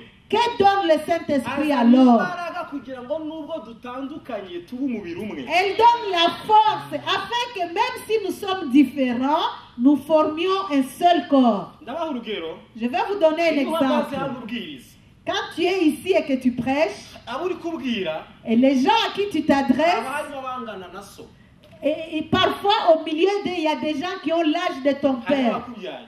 Et ce sont tes parents. hari abakurusha amashuri, Il y en a qui ont plus de diplômes que le hari tien. abarezwe neza kukurusha, Il y en a qui ont eu une éducation meilleure que la tienne. hari abazi kure bakamenya ko wambaye ikoti rya none cyangwa ryo mu myaka itatu Il ishize. y en a qui sont stylistes, qui regardent ta veste et qui disent ah, démodé, il y a 3 ans. hano kubera ko hariho n'agatuti kigiye hejuru, Et ici, du fait qu'il y a vraiment cet estrade, hari igihe uhagera ukagira ngo urabaruta, et alors tu te dis, oh, je suis au-dessus d'eux. niba ari ijambo ryose uvuze uba winyuramo, Et alors que chaque parole que tu dis kuko baragusuzuma. dévoile ce que tu es, parce que ces gens sont en train de t'observer. Umwuka azana iki rero? Et que donne le Azana Saint-Esprit? imbaraga zo kuba umwe. Elle donne la force d'être un, de former un. Et chaque fois que tu Ntabwo parles, uvugana umwuka wa arrogance, tu ne parles pas avec un esprit ntabwo d'arrogance. uvugana umwuka wa superiorité, Et ntabwo wishyira hejuru. uvugana umwuka w'uko tureshya.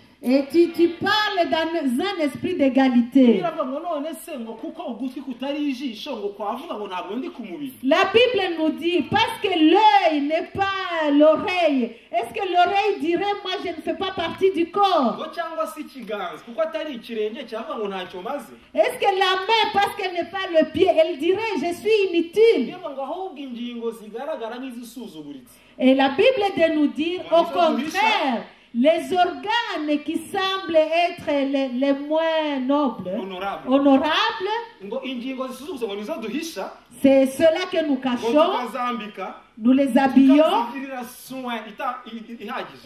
Et nous prenons vraiment assez soin de ces organes qu'on ne voit pas. Je ne veux pas vous le dire, vous le savez vous-même. Ikibabaje mu rusengero rero, Ce qui est triste dans ni l'église, uko ingingo zikomeye nizo twashyize imbere. c'est que ce sont les membres les plus forts que nous avons mis Kandi devant. ingingo zikomeye nk'agahanga iyo uzikubise ntacyo ziba, nta mpamvu yo kuziha amakaye menshi. Et les membres qui sont forts comme le front, ils sont plus forts. Izikomeye nk'ibituza ingagi iricara muri pariki ikikubita, izikomeye nk'ibituza no mu mugongo nta mpamvu yo kuziha amakaye. Et donc, les membres les plus forts, on n'a pas besoin de les Ariko zimwe entretenir. duhisha zisuzuguritse Mais cela que nous nizo cachons, dufata neza. c'est cela que nous Kuko iyo entretenons. zibabaye, Parce que quand ils ont ziba mal, zikwiye kubabarana n'umubiri wose. ils doivent souffrir avec tout le corps entier. Konsepsiyo y'itorero iri mu bitekerezo by'Imana Ne pas connaître la conception de l'Église qui est dans les pensées de Dieu, bituma umuntu iyo aguye twumva ntacyo biturebaho. cela fait que quand un frère ou une sœur chute, cela nous est égal. Iyo tuvuga ngo reka dukomeze tugende, On se dit avançons, ariko koko avançons. ni ukutamenya icyo uri cyo. Mais cela, c'est ignorer Iyo qui ijisho tu es. ryarwaye Quand l'œil a mal, mu gitondo rizindura amaguru akajya gutora umurongo, le matin, l'œil réveille les pieds pour aller à l'hôpital. intoki zikagenda zigafata nimero, Alors les mains vont au guichet pour prendre un numéro. ururimi rukavugira ijisho iryo Et rirwaye, alors la langue parle pour l'œil et dit ce dont souffre l'œil. amaboko agakorera ijisho ngo arigurire rinete. Et alors les mains agissent aussi pour servir les yeux et lui achètent l'église. C'est comme cela que Dieu Twagombye est kugira l'église de isoni Dieu. rwose Nous devrions être igihe honteux umuntu twasenganaga atakiza mu rusengero. lorsqu'une personne avec laquelle nous prions Imitima ne yacu vient plus yakagombye à l'église. kuremererwa, Et nos cœurs devaient être touchés. tugasohoka mu rusengero tukajya kumushaka. Et nous sortirions de l'église pour aller Kubera chercher iki cette tugomba personne. kubikora gutyo? Pourquoi est-ce que nous devons le faire Nuko ainsi? ijisho iyo ribabaye C'est que quand l'œil a mal, ribabarana n'izindi ngingo zose, il a mal avec tout le reste du corps. ingingo zose zikimobiliza kugira ngo ijisho rigarure bonne santé ryahoranye. Et tous les membres du corps se mobilisent pour que l'œil recouvre la bonne santé qu'il avait.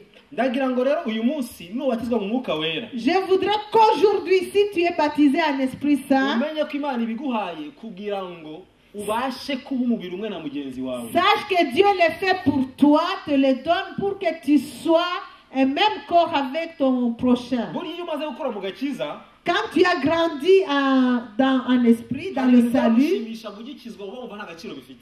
et certaines choses qui te faisaient plaisir quand tu étais nouvellement repenti, actuellement, tu es indifférent à ariko ces ujya choses. wibuka ko abagikizwa nibyo bibashimisha. Mais rappelle-toi que les nouveaux convertis, ce sont ces choses-là qui leur font Nibuka plaisir. ngikizwa nifuza ko bansuhuza bansekera.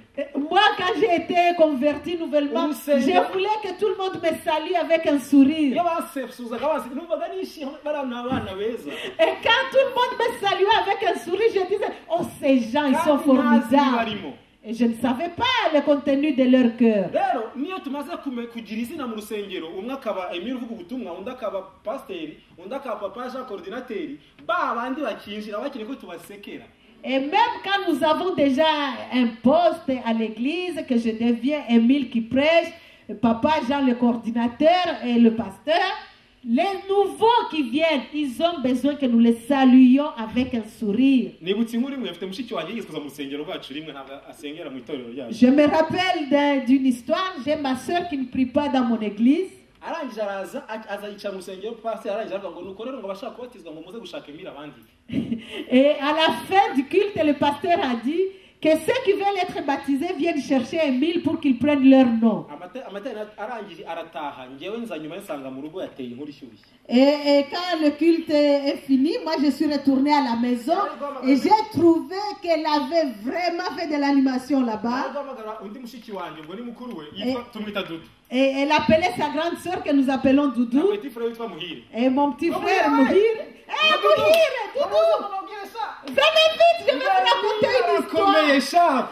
Église, c'est une personne importante. Pasiteri amuvuga mu rusengero. Saviez-vous que le pasteur le nomme dans l'église? Nita numva amenya ikindi kintu. Et ce jour-là, j'ai appris une nouvelle chose. Uziko n'abantu uvuga mu rusengero bakishima. Et saviez-vous qu'il y a certaines personnes, quand tu les cites à Kuri we l'église, kuba pasiteri cela les yavuze ngo réjouit. Emile.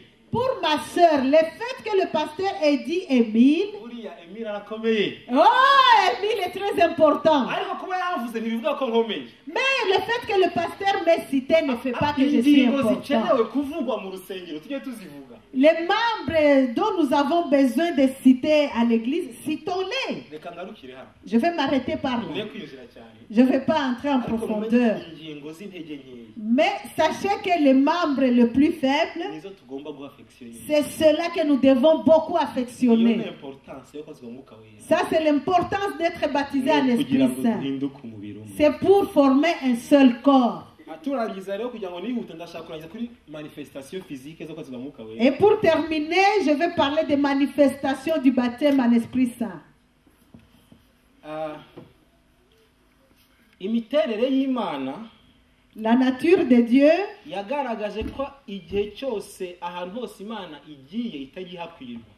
a montré en tout temps que partout où Dieu était, ces lieux ne pouvaient pas le contenir. Mu butayu mu gitabo cyo kuva ibice 40 biritubwiye uburyo byagenze Mose amaze kubaka ihema ry'Imana nk'uko Imana yamubwiye. Et dans le désert, en Exode, la Bible nous dit ce qui s'est passé quand Moïse a construit la tente comme Dieu le lui avait dit. Biravuga ngo icyubahiro cy'Imana cyuzuye ihema ngo Mose yakwinjira bikamunanira.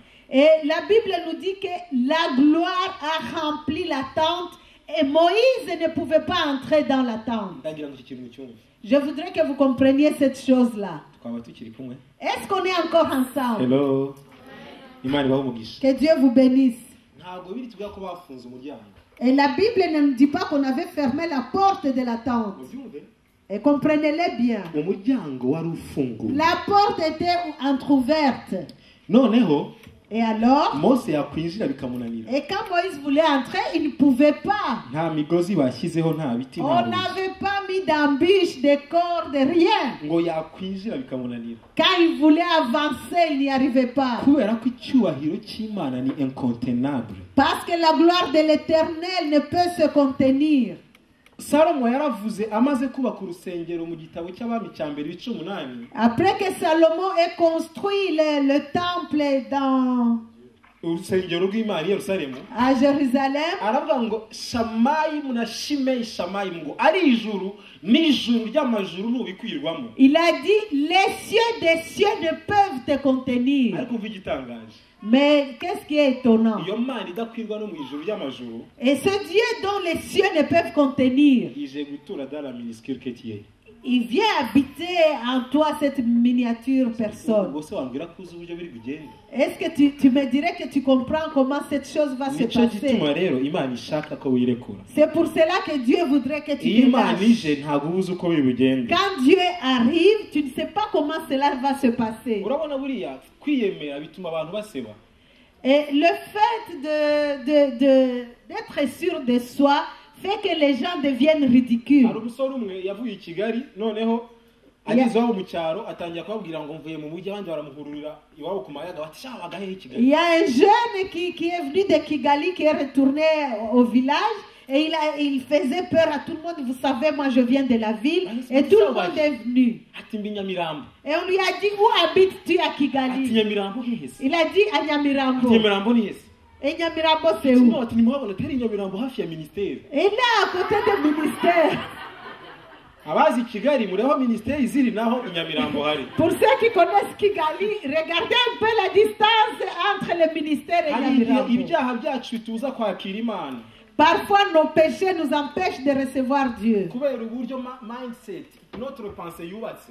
Et à cause de la façon que notre pensée est faite. hariho na standard z'ikinyabupfura n'indero twahawe zitubuza kwakira imana. Et il y a des standards de notre alors éducation quand même tu me vois moi qui nous empêchent de recevoir Dieu. En fait, monsieur, vous savez que, en tout cas, alors, baba bazinze amakoti neza umwuka yaza akabase nindigwira biragenda bite. Et surtout s'il a mis une belle veste, il se dit, mais si je tombe sur ma veste, que va-t-il se passer? hariho abantu biyemera bakibwira ko bagaragaje ubwenge kandi bagaragaje ubuswa. Il y a des gens qui sont vraiment très sûrs umuntu d'eux yigeze kutubwira et ils ngo pensent être intelligents alors qu'ils sont nuls. umuntu yigeze kutubwira ngo Une njyewe personne njye mu nous munsi a dit, mukuru et il nous a dit, moi quand je me rends à une fête, ngo ndabanza nkarya iwanjye je mange d'abord chez moi ngo naba kurya iwanjye nkajya muri fete kugira ngo nirye et bikeya. après je me rends à la fête pour manger un tout petit peu. akore tu nta cyahindutse uracyarya byinshi. Mais il n'y a rien qui a changé, tu manges toujours des trop. icyahindutse ni uko watubeshye. Et ce qui a changé, c'est que tu nous as menti. rero mu kuzura umwuka wera imana ishaka kuba wowe. Pour être rempli du Saint-Esprit, soyez naturel, soyez vous-même. ndumva ndangije ariko hari umuntu ntigeze mbwira ko nza kumukoresha nshaka ko aduha témoignage y'ibyacu mu mwuka wera. Et il y a une personne que reka je ne peux dukomere pas amashyi citer, umukozi w'imana mami atambuka mais hano. nous allons accueillir une servante de Dieu, Mamie, qui va nous expliquer comment elle a été baptisée dans mami le twaraganiriye Saint-Esprit. nsanga yaraje mu mwuka wera mu buryo buri bwiza cyane busa n'ubwa bibiliya. nari nzi ko mpamagara na gayeri none ntabwo yaje ariko reka mami aza bitubwire niturangiza turaririmba ya ndirimbo. Quand Mamie nous aura donné son témoignage, quand on a parlé ensemble, j'ai senti que son baptême en esprit s'est passé selon la Bible. mami ntakubeshye ndagukunda. Mamie, sans te mentir, je t'aime. ntabwo ari nka Felicien ariko aho ngaho simba. Pas comme Félicien, non. impamvu ni uko mami yabatizwa mu mwuka wera yari ari kumwe na musaza we. Quand uwo musaza we izo Mamie mbona arazumvise. a été baptisée en Esprit Saint, son frère était là. Il a musaza we ngo entendu. yewe bibaye Et il n'a pas compris ce qui arrivait à sa sœur. bagacunga urutugu rw'intebe akakandagira ku meza ngo arasohoka. Il était là et il passait à côté, il voulait sortir. kandi twabonye ko Yesu ari ubatiza. Et nous avons vu que c'est Jésus qui baptise. icya kabiri twabonye ko buri wese yuzura ku giti cye. Et deuxième chose, on a vu que c'était individuel. icya gatatu twabonye ko Yesu ari imana umwuka ari utanga indimi ariko ari wowe uzivuga. Et la troisième chose, le Saint-Esprit donne les langues, mais c'est toi qui les parles. ndagira ngo twakire mami nk'iminota 5. En 5 minutes, Mamie va nous parler. témoignage y'uburyo yaciwe mu mwuka wera. Elle va nous dire la façon qu'elle a été baptisée. akirangiza en azafu Esprit Saint. itambuke. Et après, Azaf va muratuyobora muri passer. adoration. Ils vont nous conduire en twe adoration. turasenga dusanga imana Et nous, ituzuye. nous allons prier en demandant Dieu de nous baptiser en Esprit Saint. Haleluya. Amen. Imana ishimwe. Que Dieu soit béni. Imana iguhe umugisha kumpa akanya. Que Dieu vous bénisse pour me donner le temps. Hari ikintu nasobanukiwe Il y a une chose que j'ai comprise. nuko kubatizwa mu mwuka wera ni ubushake bw'Imana nk'uko amaze kubivuga. Être baptisé en Esprit Saint, c'est la volonté de Dieu, comme notre frère vient de le dire. Icyo umuntu agomba gukora gusa ni ukubyizera kandi akabishaka. La seule chose que quelqu'un doit faire, c'est d'y croire et d'y aspirer. kandi ni ngombwa cyane mu buzima bw'umuntu kubatizwa mu mwuka wera. Et il est très important dans la vie d'une personne d'être baptisée en Esprit Saint. Nibyo mu bakatolike bakunda kuvuga ngo ni ugukomezwa, bakakora iminsi mikuru bagasiga abantu amavuta ngo yakomejwe. Chez les catholiques, ils font des grandes fêtes, ils font l'onction et ils appellent ça la confirmation. Ni kuvuga yuko bazi ko ari ngombwa ko umuntu akomezwa. C'est-à-dire Ariko que- babikora Même ces gens-là savent qu'il est très important qu'une personne soit baptisée en Esprit Saint. Mais la façon qu'ils le font, ni ngombwa rero ko umuntu abatizwa mu mwuka wera kugira ngo akomezwe ahabwe imbaraga. il est donc capital qu'une personne soit baptisée en Esprit Saint pour qu'elle reçoive une force, une puissance Icyo dans sa wasabye ni vie. ugusaba gutanga ubuhamya ntagiye kure, ndashaka kubabwira mu minota ibiri. En 2 minutes, je vais vous donner mon témoignage. Jewe ntabwo najyaga nemera kuvuga mu ndimi, sinumvaga ibyo ari byo, numvaga ari ibintu bindenze, ntashaka gushyiraho commentaire. Moi, je n'acceptais pas de parler dans les nouvelles langues. Je ne comprenais pas ce que ça voulait dire. Et j'avais l'impression que c'était des choses qui étaient au-dessus de moi. Et voilà, vraiment, je mettais ça de côté. Surtout ko nabonaga ababivuga babyigana, ugasanga umuntu niba pasiteri avuga izina n'abandi bavuga ibijya gusa nawe. Surtout que je voyais que les personnes qui parlaient les langues imitaient les autres. Il y en a qui imitaient le pasteur. Et alors, il s'est fait que tout le monde parlait à peu près la même chose. Kandi Bibiliya ivuga ngo bazihawe uko umwuka abishaka indimi zitandukanye. Alors que la Bible nous dit qu'ils ont reçu des langues différentes selon que l'Esprit leur donnait de parler. Noneho njyewe nkavuga ngo nzabireka umwuka azabyikorera. Et alors moi je disais, je ne forcerai pas, je laisserai faire le Saint-Esprit. Ariko ndashaka kubabwira kubw'inyigisho umuntu ashobora kubatizwa mu mwuka wera kuko arabyumva akabyifuza akitegura umwuka akamumanukira akamuha kuvuga mu ndimi nshyashya. Mais moi je voudrais vous dire que par les enseignements, une personne peut apprendre, comprendre, vouloir aspirer et se préparer au baptême du Saint-Esprit. Nuko rero twari turi muri ministère ya Betsaida bategura Betsaida ni ministère y'urubyiruko À Kigali, Betsaida, c'est le ministère des jeunes.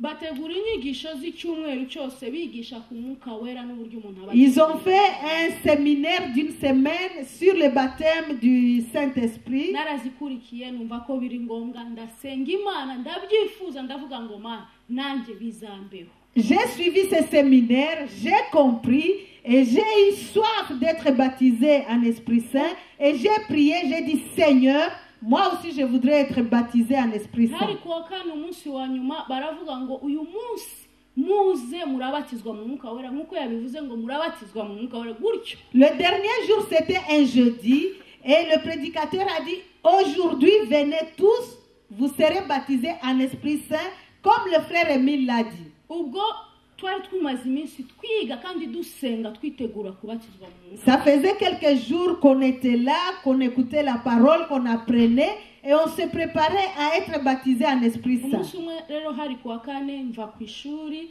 nimugoroba ndataha ngeze mu rugo ndapfukama ndasenga nshimira Imana juste kuko yandinze nyisaba kugira ngo yongere ibane natwe mu masengesho nari ngiye. Et alors, c'est un jour, il était jeudi, après l'école, je suis retournée à la maison, je suis entrée dans ma chambre, je me suis agenouillée pour rendre grâce à Dieu du fait qu'il m'avait gardé et je lui demandais encore de veiller sur moi. Hari muri 2003 ntago nibuka ukwezi. C'était en 2003, je ne me rappelle pas du mois. Mu gihe ndimo ndasenga juste nshimira Imana ngo Mana wagize neza kubana natwe kubana nanjye mu ishuri ndakwinginze kugira ngo uyu munsi uze kubana natwe. Et alors j'ai dit Seigneur, je te rends grâce parce que tu as été avec moi à l'école.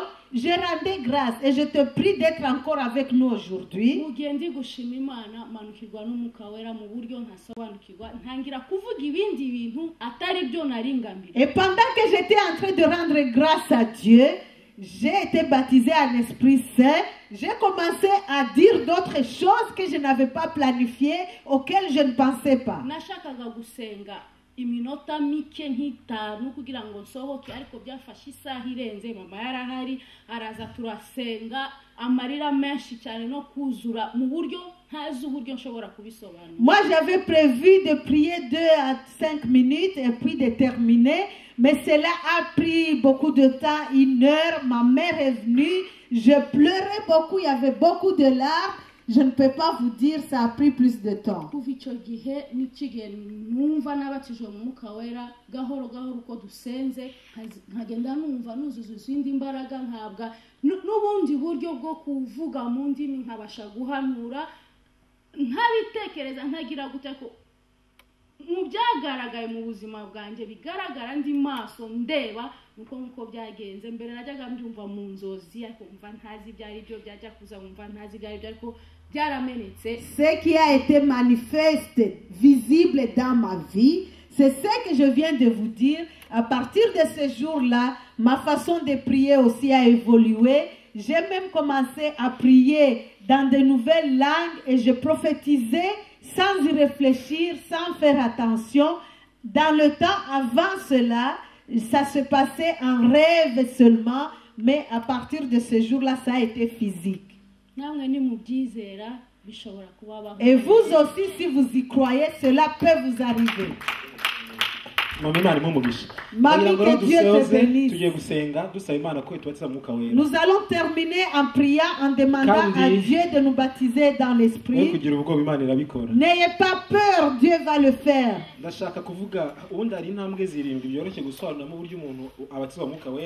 Et normalement, il y a 7 pas, mais je vais parler de 2 choses seulement.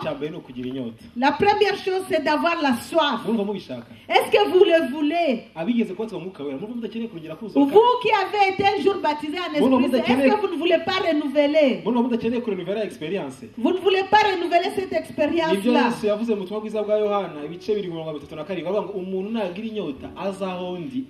Jésus l'a dit dans l'épître de Jean. Si quelqu'un a soif, qu'il vienne à moi et qu'il boive. Mais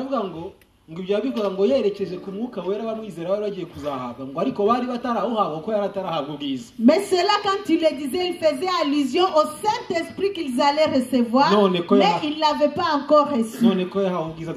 Mais Jésus a déjà eu sa gloire. Qu'est-ce que nous attendons? Dis à ton voisin, j'ai soif. La deuxième chose, c'est demander. Et cela ne peut pas se faire si le baptiseur ne le fait pas. Dans Luc, il est écrit, vous qui êtes mauvais, vous savez donner de bonnes choses à vos enfants. Luc chapitre 11. Et quel est le parent à qui un enfant demanderait un poisson et qui lui donnerait un serpent? Et quand il lui demanderait du pain, il lui donnerait une pierre. Mais vous savez donner de bonnes choses à vos enfants alors que vous êtes mauvais. Comment est-ce que notre Père céleste ne prend pas son esprit Saint à ceux qui le demandent? Et la troisième chose qui fait que tu es baptisé en esprit, c'est de recevoir. Ne frappe pas les démons, dis au Seigneur, Seigneur, je reçois. Sois comme une personne qui boit. Seigneur, je reçois. Seigneur, je reçois. Je reçois, n'aie pas peur. Et après, lâche-toi, laisse ta langue aller. Que Dieu vous bénisse. Et les gens qui veulent être baptisés en esprit, est-ce que vous pourriez vous lever s'il vous plaît? Que Dieu vous bénisse. Acclamons notre Dieu très très fort, très fort. Et même ceux qui ont déjà été baptisés, pour que nous recevions. C'est Dieu qui baptise, c'est pas moi. Il va vous trouver à votre place. Nous allons dire à Dieu, nous avons soif du Seigneur. Nous nous allons d'abord recevoir la chorale cyangwa kugira ngo Azuri. twihutishe igihe aza flexibility ndagira ngo dusenge Imana Nous allons prier Dieu. ndagira ngo utangire usenge senga Imana Commence à prier bwira toi-même. Imana uti Imana nyuzuza Seigneur, remplis-moi. bwira Imana uti Imana mfite inyota Seigneur, j'ai soif. koshenderi masikoro Alléluia. C'est toi le baptiseur, Seigneur. C'est toi le kosimberi grand Dieu. mashikeri bosi Toi tu donnes, Seigneur. C'est toi qui as donné le Saint-Esprit. urakoze C'est ta promesse. turagushimiye Yesu Je te bénis, Seigneur Jésus. turafite inyota Merci. Nous avons soif, Seigneur.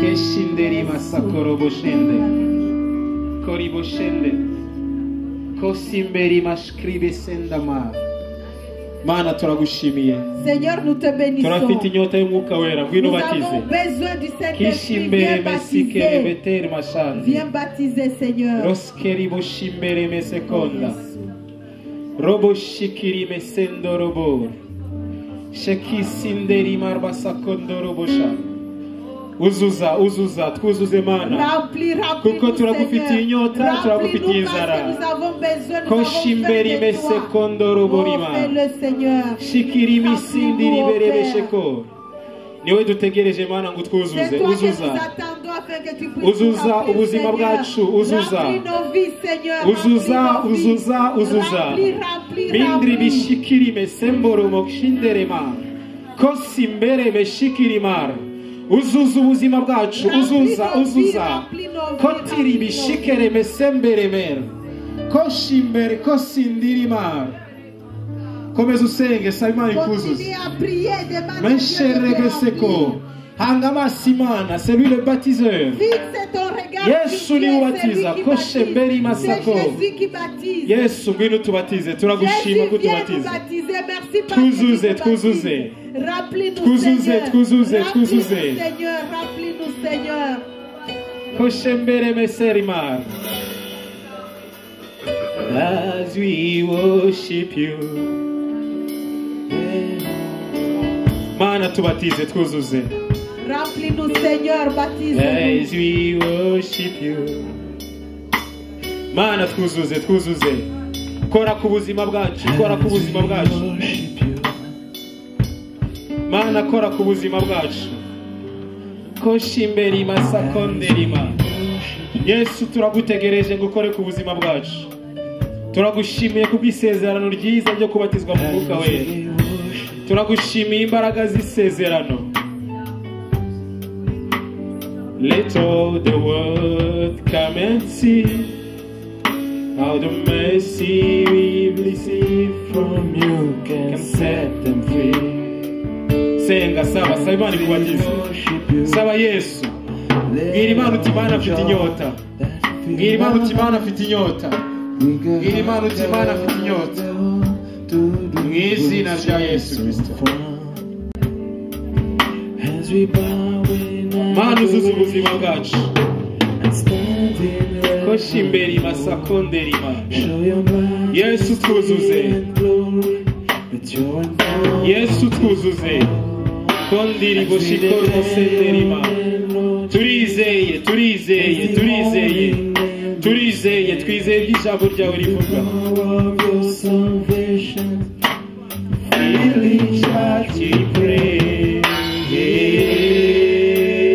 as we worship you as we bow in adoration and stand in reverence, Lord, show your majesty and glory as your anointing fall, as we declare your name, Lord Jesus, as the only name who says, let the power of your salvation reach us, we pray. As we worship you, as we worship you, as we worship you.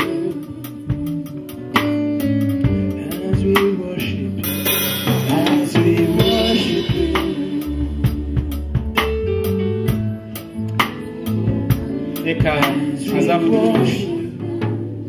azafu murakoze ndagira ngo buri wese mu ijwi rye yisabire Imana. Je voudrais que chacun par sa propre voix demande à Dieu hari umuririmbyi wavuze ngo mana ngo ntumpiteho mukiza wawe Et il y a un chanteur qui a dit Seigneur, ne passe pas devant moi. ngo kugendera abandi ntusige Et de la même manière que tu visites les autres, ne me dépasse pas. Viens chez moi abacuranzi aussi. batwemerere bihangane bahagarike ibyuma byose Et qu'on arrête tous les instruments, s'il vous plaît. ndashaka kumva amajwi asenga Je voudrais entendre des voix qui rendent grâce à Dieu, qui prient fort. shimira Imana turakoze kusutsa umwuka wawe Dis à Dieu, Seigneur, merci parce que tu Seigneur. répands ton Esprit Saint. Ndagira ngo Prie shima et Imana dis au none. Seigneur, rends grâce à Shima Dieu. Imana. Dis-lui merci pour ce qu'il est en train Shima de Imana, faire. shima Dis Imana. à Dieu merci. we kongera Merci, gusaba umwuka wera Seigneur. shima noneho Rends grâce à kundiri Dieu. beshemberi Dis merci masakunda à Dieu. robusikeri mashandremera zamurijwe wisengere wirangarira abandi Élève ta voix et ne menderi sois pas distrait beshikere par les besemberi autres. ma kondori bushikiri masanda urakoze Yesu urakoze kubw'umubatizo w'umwuka wera kendiri bishimberi masikonda rori bushikiri mesindre berbashako urakoze ko wicaye mu ijuru urakoze kusutsa umwuka wawe ku buzima bwacu kenderi meshimberi masakuriba teribo sekenderi bo shembere maramasako ndribisikishitiri bisikanda mama sekundri beshiri mesikorobor shenderi mosenderi boribo shikandama sokorrebo boshinderi masakunda rebushikeri masimbiri mikindre besha mekusindiri miribo shekorobo sambara ndrimi shikere bebesende roshekenderi bosimbiri keshema mwizina rya Yesu urakoze kubw'umuriro w'umwuka urakoze kubw'umuriro w'Imana urakoze Mana urakoze ko wuzuje ubuzima bwacu urakoze thank you Lord mwizina rya Yesu turakuzamura kundiri bishikere mesemberema urakoze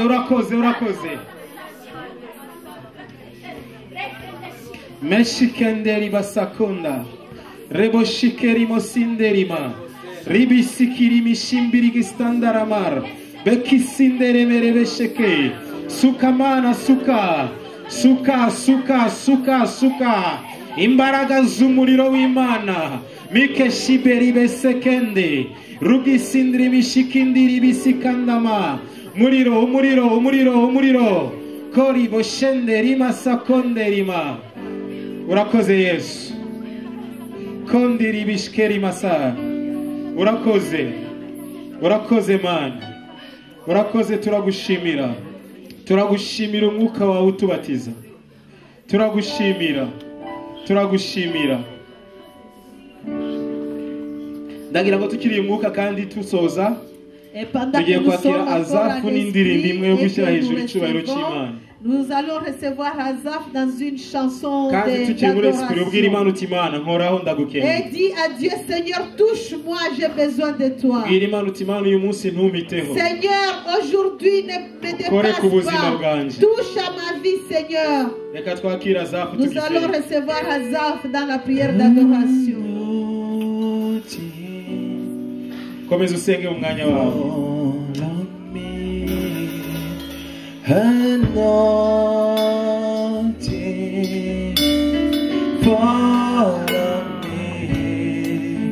Let the power of the Holy Ghost fall on me.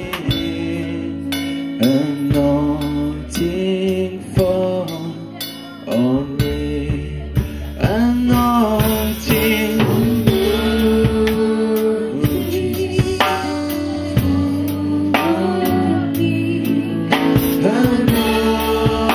Anointing.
Saint-Esprit, viens sur moi. Attention, viens sur moi. La parole de Dieu nous dit ceci. Acceptez que je vous exhorte un tout petit peu. Alléluia. Hano hari umwuka wera. Ici, il y a le Saint-Esprit. Nimutawusaba ntabwo Imana iwubaha. Et si vous ne le demandez pas, Dieu ne vous le donne Biratubwira pas. ngo La Bible nous dit, biratubwira ngo niba muzi guha abana banyu ibyiza muri si vous savez donner de bonnes choses à vos ni enfants, gute Imana izima umwuka wera abayusaba. comment est-ce que Dieu refusera le Saint-Esprit à ceux qui Cry, lui demandent? rira, taka bw'Imana uti Imana wimitaho ndakwinjiza. Aujourd'hui, crie, pleure et appelle Dieu en lui disant, Seigneur, ne passe pas devant moi sans rien faire. Remplis-moi. Comme le berger a dit, que la chorale nous continue et nous allons prier pour que Dieu nous remplisse. Mendori bushikeri masante Muriro Misa kundara bosheri Muzure manu Muzura Kustiri bishinderi ma Kusimberi mashanderi masakoro Bishikindiri bisiri bishikanda Muriro Muka wera uzura ubuzima bwe Boshemberi masara Rebo shekendiri uzura ubuzima bwe Uzura Muriro Meshekiri bosenderi mamaraba Uzura Urakoze Yesu Urakoze kuri ubuzima buhore Bwuzure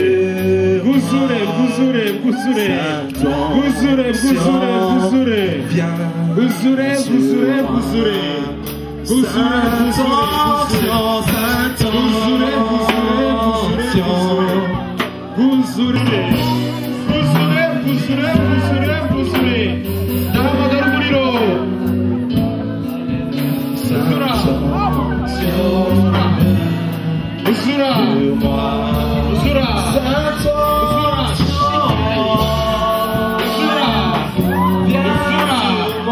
Uzura imbaraga z'Imana z'ubuzima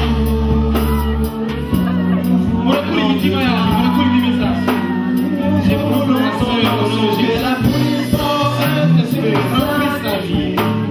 touche sa vie au nom de Jésus l'onction du Saint Minderi boshekere mesemberima l'onction Mana uzuza bino bikanzu umuriro Meshini mesikonde Mendoro boshiri mesekonde Muriro